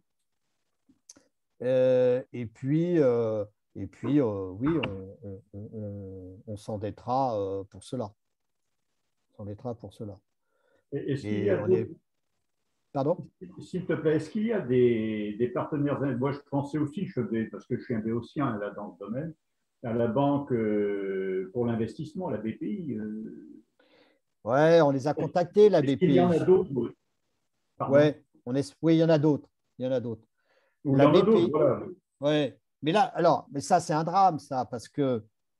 parle-nous de ça un petit peu, là. La BPI, la Banque populaire, la Banque publique d'investissement, la Banque populaire, la Banque publique d'investissement, donc, qui collecte des fonds de la Caisse des dépôts et consignations, qui elle-même va se refinancer auprès de la BCE, la Banque centrale européenne. Bien. La BPI ne finance pas des créations d'entreprises. Elle va soutenir des entreprises en difficulté, donc déjà préexistantes. Donc là, ils peuvent nous appuyer dans le cadre du plan France Relance, mais ça sera compliqué de compter sur leurs sous en direct. Après, on a envisagé un format de SCIC, Société coopérative industrielle et collective. Et en gros, où la région, la métropole pourrait rentrer dans le tour de table du capital. D'accord. Tout en laissant les salariés majoritaires. D'accord. Donc là, il y aurait des collèges, hein, collèges collectivités. On pourrait imaginer des collèges usagers, hein, clients, par exemple. Bon. Sauf que là, la BPI dit, ouais, mais je ne peux pas vous financer si la collectivité dépasse les 25% de part dans le capital. Oui. Et donc, c'est là où on dit c'est un peu, enfin, ça fait râler, quoi. Je veux dire, il y a des fonds disponibles à la BCE et à la Caisse des dépôts et consignations. Ils devraient pouvoir financer ce type de projets sociétaux. Hein. Ils devraient. Voilà. Donc, oui, on a plusieurs pistes, mais pour l'instant, elles ne se sont pas concrétisées, quoi. Elles ne sont pas concrétisées. Là, on arrive un petit peu au bout de ce point sur les besoins de financement, je dirais. Bon, les chiffres ont été donnés, les pistes ont été évoquées, le statut juridique a été avancé. Les clients potentiels, je suppose que vous avez bien travaillé dessus aussi. Vous avez déjà creusé cette dimension. Alors, Oui. ce n'est pas directement dans le financement, mais les clients, c'est quand même important. Ah oui, c'est important. Mais, et ça a même ça démarre par là, de toute façon. C'est-à-dire, un marché, c'est un produit, un client. Mais ils sont importants parce que il faut qu'on arrive à pré-contractualiser avec eux. En gros, avoir des lettres d'intention, etc. Parce que ça rassure tout le monde. Et ça rassure y compris les financeurs. D'accord? Donc, il y a plusieurs opérateurs sur la ouate de cellulose. On a discuté avec 2 d'entre eux,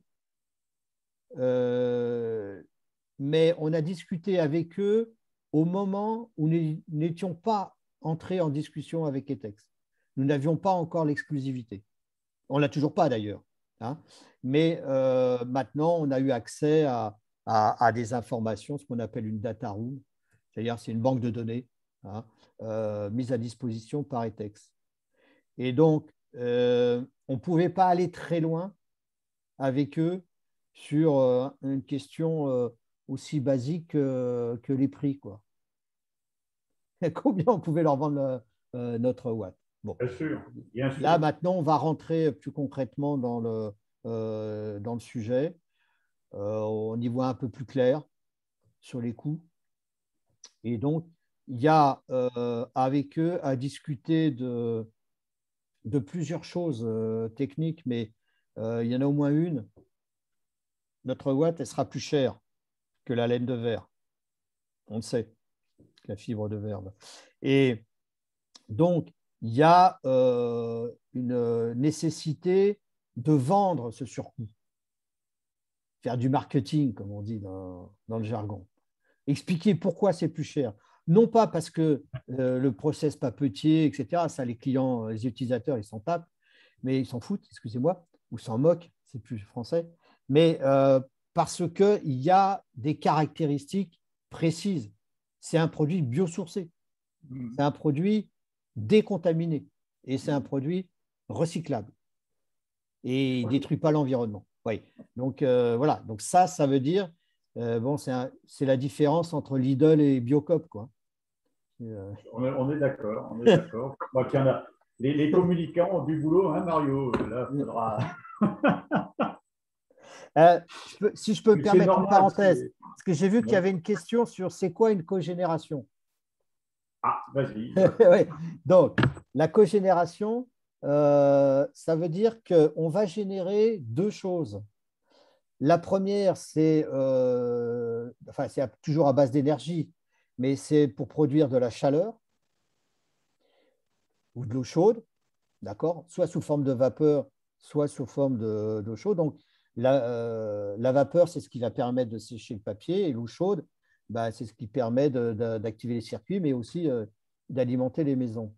Et la deuxième utilisation de cette énergie, eh ben, c'est l'énergie elle-même, c'est l'électricité, pour faire tourner les machines. D'accord? Voilà. Donc, c'est alimenté soit par du gaz, soit déjà par l'électricité, mais là, c'est pas très… ah si, on fait de l'électricité avec l'électricité, c'est un peu compliqué, soit par de la biomasse. Bon. c'est-à-dire des déchets, quoi. Hein. Voilà, mais la cogénération, c'est ça, c'est-à-dire qu'on génère en même temps deux types d'énergie, une de la vapeur et de l'eau chaude d'un côté, et de l'autre, l'énergie électrique pour faire tourner les outils. C'est clair? La vapeur est utilisée pour faire tourner l'alternateur. Par exemple. Et ce qui reste de vapeur, qui perd de l'énergie pour faire de l'électricité, est utilisé pour faire de l'eau chaude. Ouais. Voilà. Oui, c'est tout à fait ça. Voilà. Bon, on a fait, je crois, un tour, il me semble, assez complet sur ces aspects des financements, sans oublier les ressources qu'on va chercher pour la constitution du capital, du fonds de roulement et tout ce qui tourne fondamental, mais aussi les clients. Les clients, je crois que c'est très important. Il nous reste encore à peu près 25 minutes. Voilà, je voudrais aborder, si vous le voulez bien, cette partie extrêmement intéressante de votre projet sur la formation des salariés. Je sais que quand on en a discuté, vous aviez évoqué le fait que les écoles papetières avaient disparu du paysage.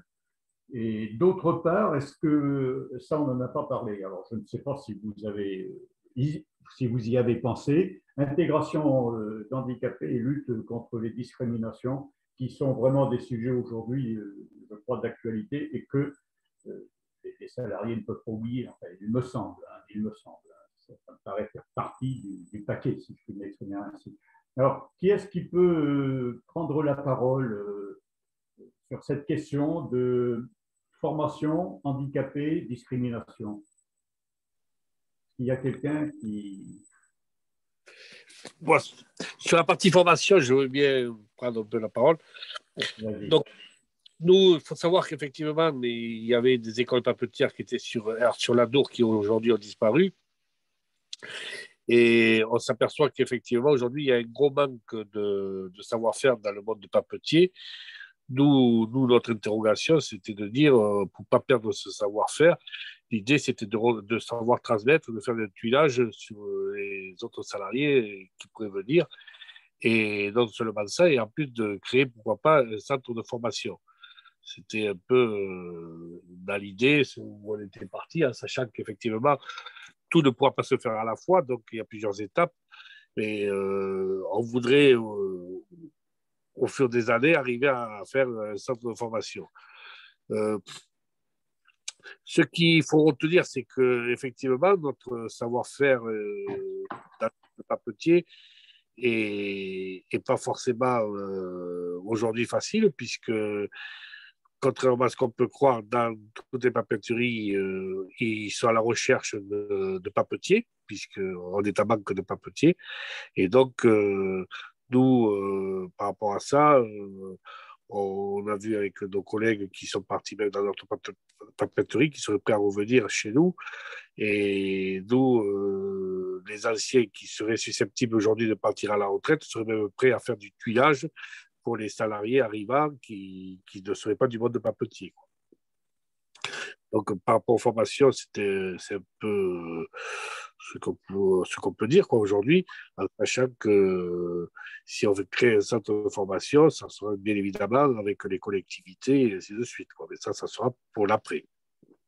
Oui, parce que en fait,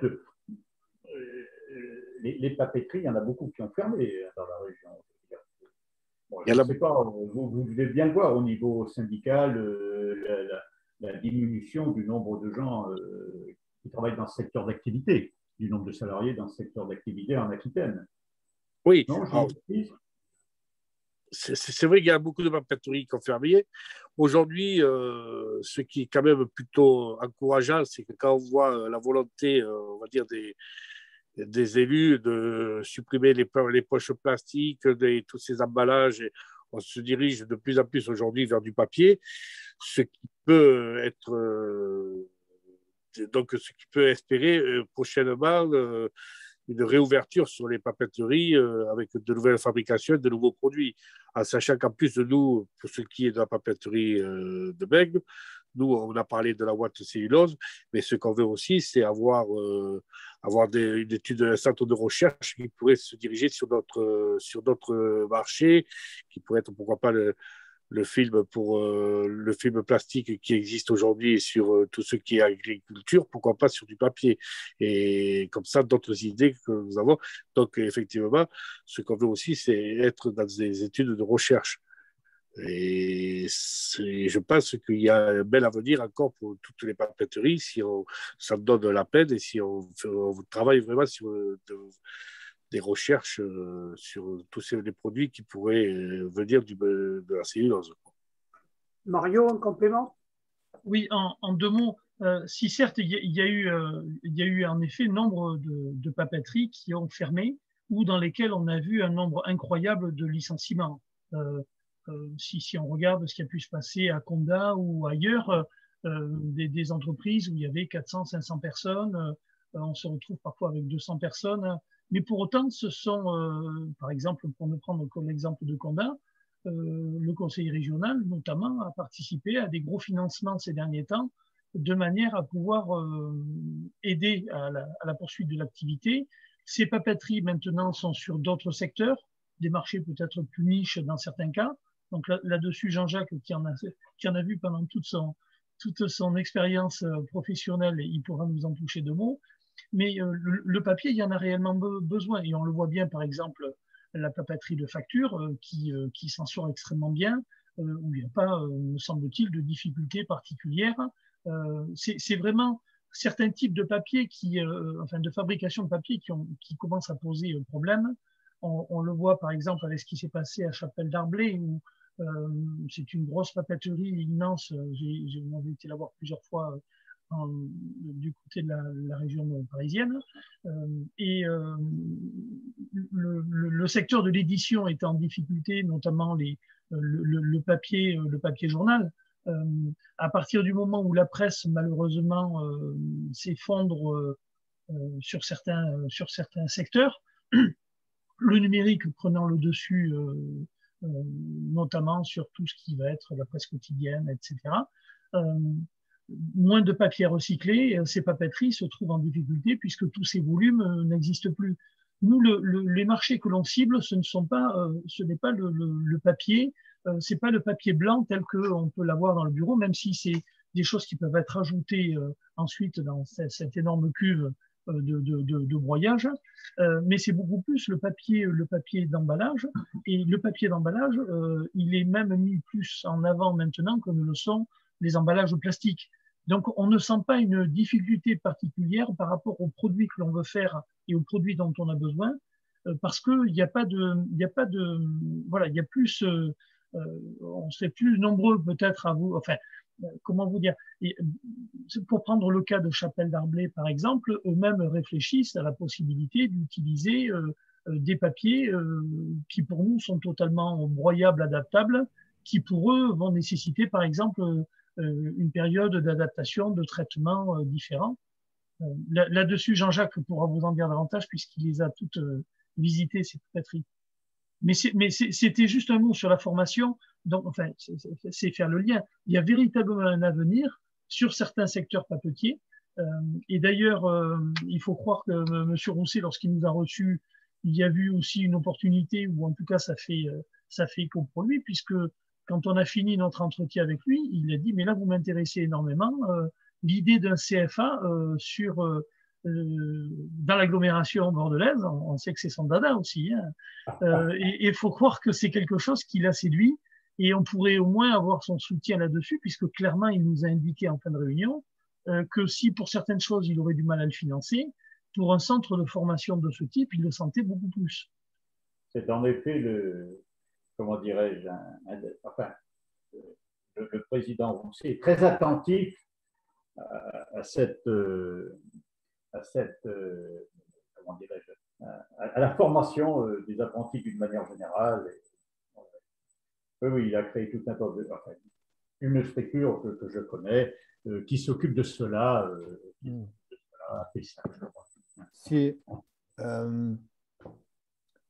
Sur la question incidente, mais pas si incidente que ça, sur les discriminations. Et le handicap, enfin l'intégration des handicapés d'une manière générale.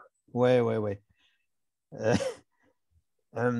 Alors, sur les questions hommes-femmes, on n'y a pas réfléchi. Hein.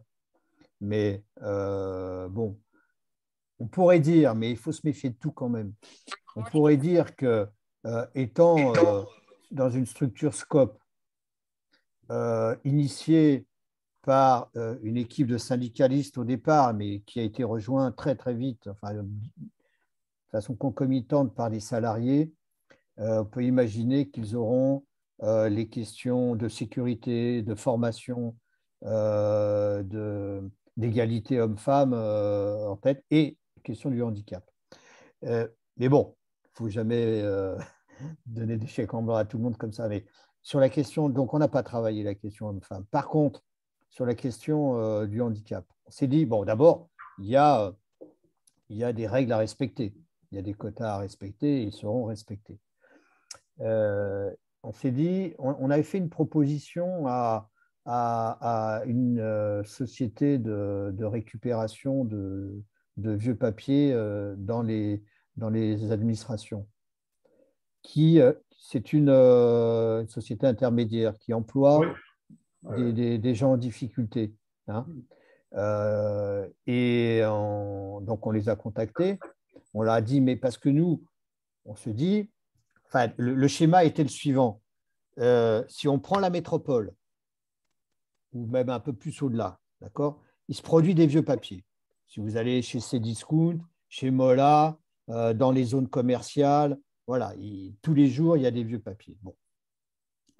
Pourquoi ne pas organiser une collecte de ces vieux papiers dans la métropole via une association intermédiaire qui emploierait des gens en difficulté, handicapés, mais ou aussi en réinsertion. En réinsertion, oui. Ça peut être des jeunes en rupture scolaire. Enfin bref, on leur permet une formation de chauffeur et puis voilà. Bon, c'est pas simple. Hein. C'est pas simple.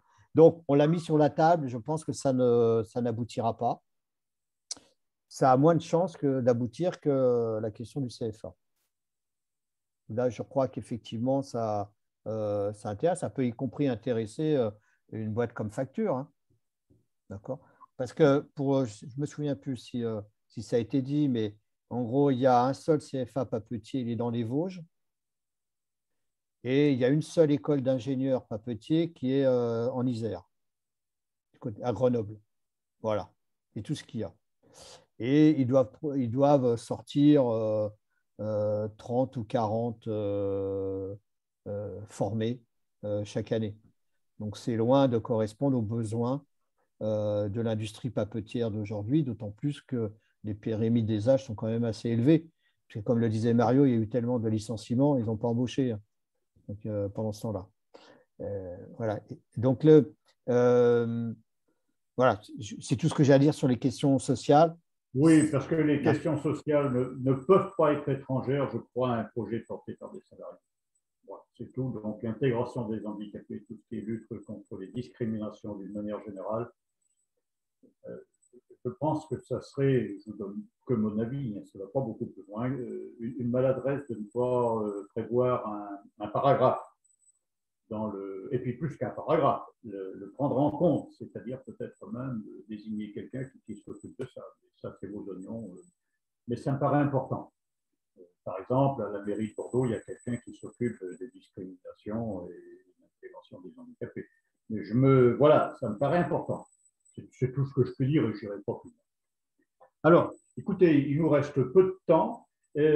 Avant d'aborder la conclusion, je suggère que quelqu'un prenne la parole. Alors là, c'est pour dire où en est le projet aujourd'hui, quelles sont ses perspectives.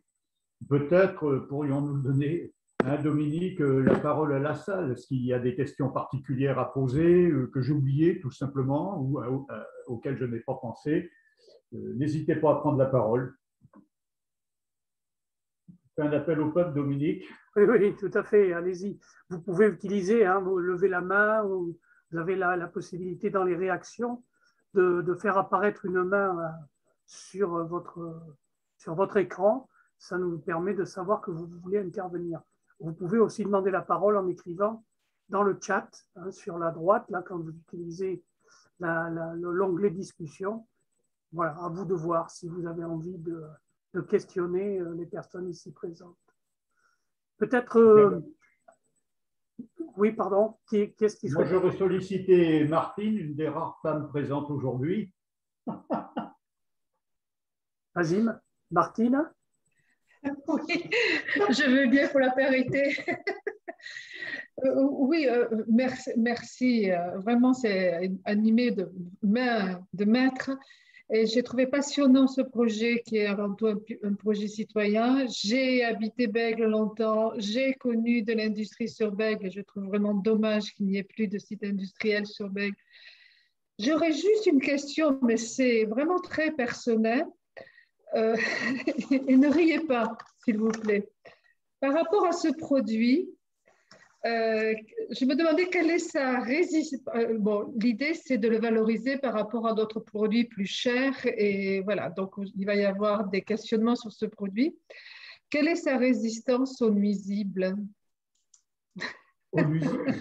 Oui, on sait bien que le papier résiste mal aux nuisibles. Ah, oui, d'accord. Voilà. Je pense que ça peut être une question. Je suis personnellement en train de faire de l'isolation et on me dit de prendre du chanvre. Et là, j'entends parler de watts de cellulose. Je voudrais que ça marche, mais je voudrais qu'il y ait un argument de vente par rapport à ça. Voilà, c'était ma seule question. Juste une précision quand même sur la question. Les nuisibles, c'est quoi? C'est les cafards? C'est ça? Souris. Les souris. Ah, les souris. Oui. Ben, bonne question. Oui, je sais. Non, mais, écoutez, on la posera demain, la question. Non, mais il faut savoir que sur les nuisibles, il y a des produits qui sont mis aujourd'hui sur la Watt, notamment le sel de bord pour tout ce qui est visité, tout ça. Et pour les nuisibles, il y a aussi un produit, alors aujourd'hui le nom m'échappe, mais ils sont traités. Il faut savoir que justement, pour pas que les insectes, ni les rats, ni les souris puissent venir se mettre dans la Watt. Il y a des produits aujourd'hui qui sont mis. Alors, justement, c'est un des éléments. Aujourd'hui, ils sont pulvérisés comme ça sur la Watt. Et nous, l'idée, justement, en créant cette Watt, c'est de le fabriquer directement, nous, dans le papier. C'est-à-dire, on n'aurait pas besoin de le pulvériser à l'extérieur. Est-ce qu'il y en avait besoin dans le papier de plâtre jusqu'à présent, Daniel? Non, non, absolument pas. Puis dans le papier de plâtre, c'est avec le plâtre et ils viennent pas ronger le papier. Ouais.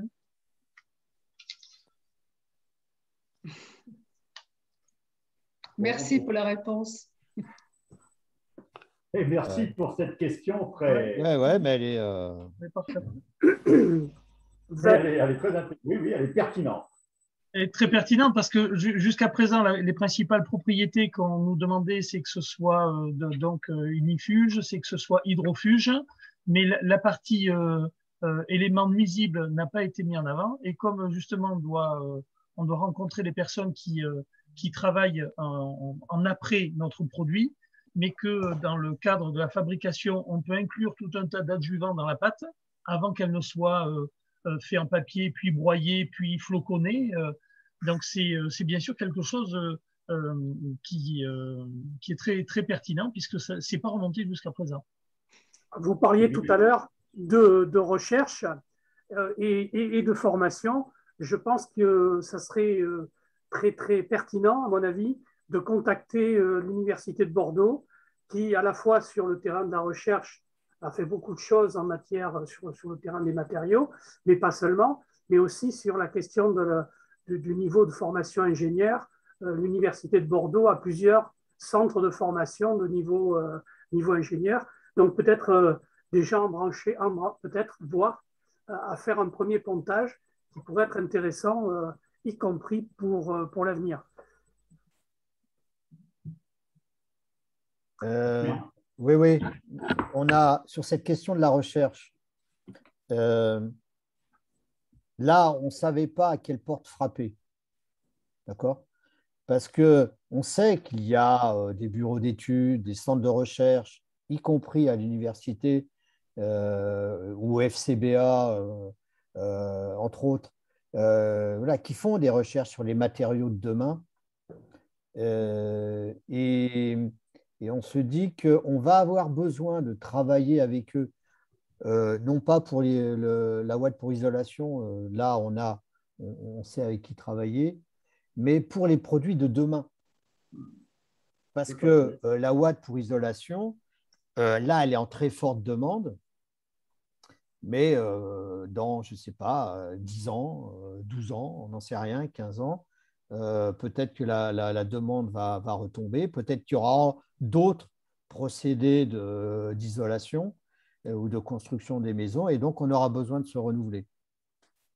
Ou il y aura de la concurrence qui sera arrivée plus forte que nous et qui nous mettra en difficulté. Donc on a besoin de travailler sur l'utilisation des produits biosourcés. Daniel l'a évoqué tout à l'heure, donc sur le paillage agricole ou de jardinerie, vous voyez, de maraîchage, des trucs comme ça. Mais je suis persuadé qu'il y a des professeurs Nimbus un peu partout qui ont déjà bien travaillé sur des questions de substitution de ces matériaux qui ne protègent pas l'environnement, donc la laine de verre, hein, mais le plâtre, le ciment, pareil. Et donc, il faut qu'on travaille avec eux en partenariat. Et nous, on a besoin de leur recherche, de leur projection dans l'avenir et leur labellisation éventuellement. Et nous, on peut leur offrir des essais pilotes, un travail en commun avec eux, quoi. Voilà. Donc ça, alors, on a posé, là, ça, on en a parlé à Rousset, hein, qui devait nous mettre en relation avec un centre de recherche dont j'ai oublié le nom, le Bréa ou un truc comme ça vous dit quelque chose? Est-ce que je peux te… Oui.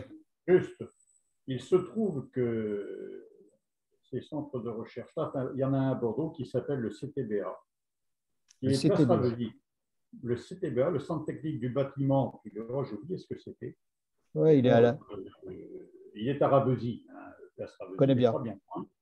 Et là, vous avez le Centre technique du bâtiment. Alors, le je ne sais plus ce qu'il veut dire. Et je pense que vous avez là, comment dirais-je, le centre technique qui va bien pour la partie bâtiment. Hein. Moi, je n'irai pas vous parler des vignes, je ne sais quoi. Non, mais pour la partie bâtiment, là, vous avez des interlocuteurs de premier temps. Et ils travaillent beaucoup de bois. Évidemment, ils sont, l'ancienne Aquitaine, ils travaillent beaucoup sur le bois. Et je pense que vous auriez tout à fait intérêt à aller les voir.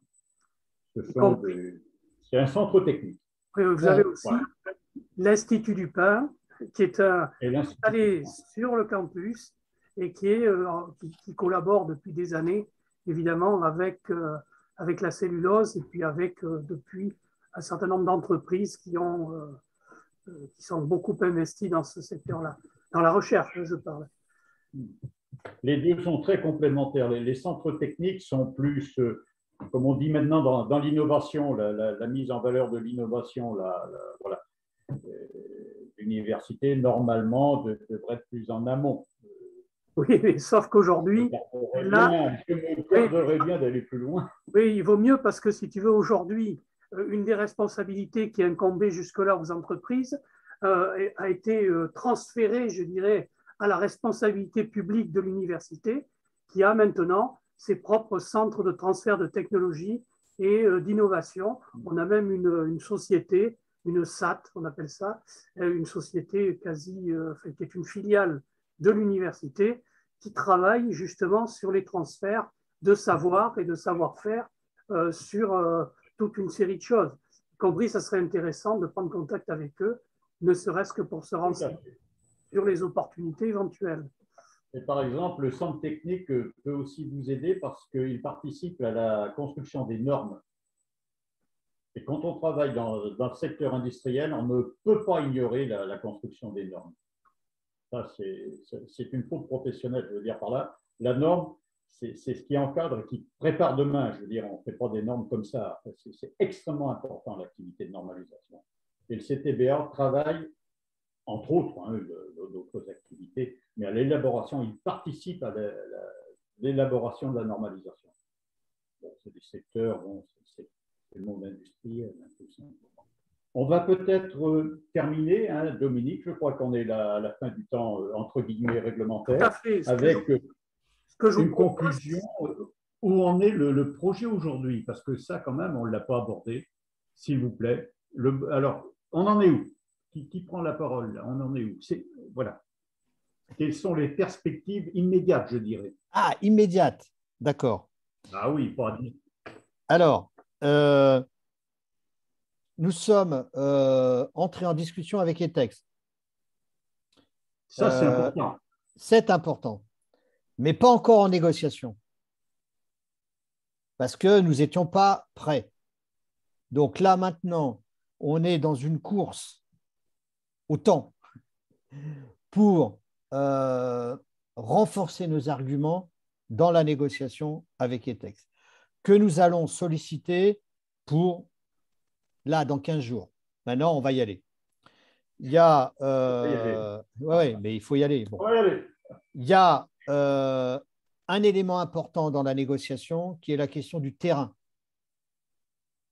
Donc, là, on a sollicité la mairie de Bègles, on sollicite Euratlantique pour leur dire, est-ce que vous êtes disposés à racheter le terrain et à nous le louer? Ce qui sort cet élément de notre négociation avec ETEX. Avec ETEX, on leur dit, nous, le terrain, vous voyez avec la collectivité. Nous, on ne s'occupe que de l'outil industriel. Et mine de rien, en matière de financement, ça nous allège. Hein. Bien. Donc, ça, c'est ce qu'on a devant nous. Donc, on est dans une course effrénée, là, avec la question du terrain.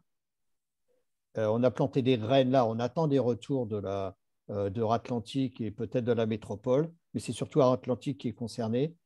On discute on cherche à avoir des lettres d'intention, on va dire ça comme ça, de fournisseurs de vieux papiers et de clients pour dire, sur ces bases-là, nous, on va travailler avec vous.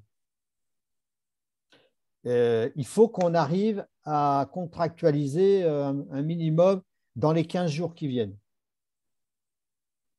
Mais pour vous dire, on a travaillé avec le Business France China, et là, maintenant, on est en train de travailler avec la CCI du Vietnam. Bon, c'est vous dire que c'est tentaculaire, ce truc. Bon. Mais maintenant, on est dans la nécessité de résumer tout ça et puis de contracter, quoi. Hein, voilà. Donc, le projet, c'est ça. Donc, avoir des lettres d'intention, régler la question du terrain avec la collectivité. On rentre en négociation avec ETEX. Ils vont lui dire combien vous me rachetez, mon machin, et on va lui dire rien. Voilà, je blague, mais ça va être un peu comme ça. Mais bon, après, c'est plus technique. Hein. Il y a des contrats en cours, qu'est-ce qu'on en fait, etc. Et la deadline, le terme fixé par ETEX, c'est le 31 décembre. Si au 31 décembre, ils n'ont contracté avec personne, ni Global Hygiène, ni nous, et qu'il n'y en a pas un autre qui lève le doigt, eh ben, ils arrêtent tout, ferment tout. D'accord? Démolissent, désamiantent, ils dépolluent et ils vendent le terrain. Voilà. Donc, d'où quand même l'intérêt d'avoir les politiques qui nous appuient pour crédibiliser notre démarche et pour faire un petit peu pression sur ETEX. Voilà. Mais je ne sais pas quoi vous dire de plus. Après, si on arrive à contracter tout ça, contractualiser avec ETEX, dans le meilleur des cas, on top le 1er janvier 2022, pardon. et on ne rentre pas dans les lieux avant juillet 2022. Parce qu'il faut au moins 6 mois pour mettre en œuvre les aspects juridiques, les aspects réglementaires. Et après, ben, il faut. Donc, si on se met d'accord avec ETEX, le premier semestre, ce ne sera pas l'arme au pied, on attend, c'est qu'on commencera, enfin, on l'a déjà fait, on a déjà pris contact avec des sociétés d'ingénierie pour remettre à niveau l'outil, pour le redémarrer, pour nous aider à le redémarrer. On commencerait à faire du pré-recrutement.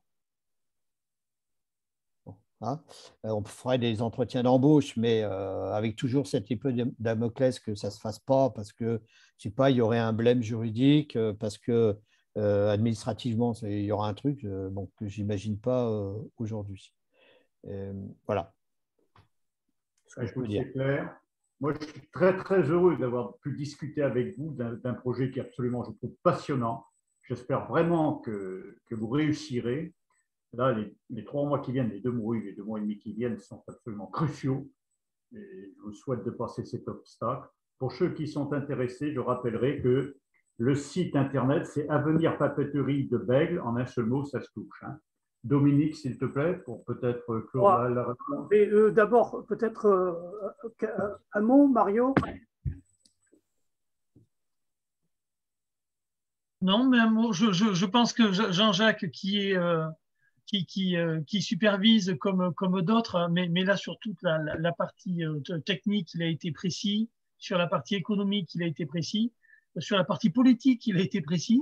Donc, je crois que vous avez eu, je crois, un éventail complet de ce qui s'est fait. Et ce que je rajouterais serait superflu. Okay. En tout cas, on est ravis de voir que les citoyens s'en préoccupent. Et pour moi, c'était un régal de voir qu'il suffit d'une discussion à 7, 8 personnes, 10 personnes pour que jaillissent d'autres réflexions. Et il n'y a que comme ça que ce genre de projet peut, je crois, aboutir. Et on vous en remercie en tout cas grandement de votre attention. Merci à vous pour cette expérience. Daniel, quelques mots. Le moral des troupes. Oui, alors, moi, ce que je voulais dire, c'est que c'est un boulot énorme qu'on a lancé. On a fait un travail incroyable. Les salariés se sont lancés avec nous dans cette aventure. Mais ce que je tenais surtout à dire, c'est que si on arrive à aboutir avec cette aventure, c'est grâce à tous les gens qui nous entourent, qui nous ont accompagnés sur un projet comme celui-là. C'est un boulot monstre qu'on ne peut même pas s'imaginer. Et heureusement qu'aujourd'hui, on a des gens qui nous accompagnent. On a les syndicats, on a des avocats qui nous accompagnent, on a des anciens retraités de CECAFI qui nous accompagnent. On a des gens qui, sans arrêt, nous envoient des messages sur le site. Moi, tout ce que je tiens à dire, c'est qu'on est entouré, ça fait plaisir et on a besoin d'eux. Et s'il y a des gens qui veulent venir nous rejoindre, il ne faut surtout pas qu'ils hésitent à nous rejoindre. On a besoin de tout le monde. Toutes les bonnes volontés sont les bienvenues. Merci Daniel. Vincent?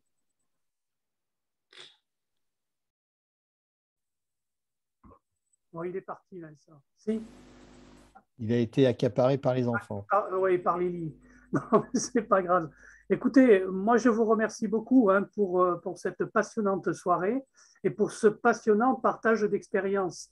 J'espère qu'il va être utile à d'autres et que j'espère on se retrouvera dans quelques semaines ou peut-être un mois ou deux pour faire un point où on aura le plaisir, je dirais, d'apprendre un certain nombre d'avancées. En tout cas, c'est ce que nous souhaitons. Merci en tout cas d'avoir participé à cette rencontre. Vous avez fait, en clair, vous avez expérimenté, je dirais, un nouvel atelier d'Espace Mars, dont le but, c'est toujours de connaître un petit peu la réalité, pour d'abord mieux la comprendre et mieux la transformer. Donc, espérons qu'ensemble, on pourra poursuivre et on aura de bonnes nouvelles à l'arrivée. Merci, à bientôt. Merci, bonne soirée à tout le monde. Bonne soirée à tous. Au revoir. Bonne soirée.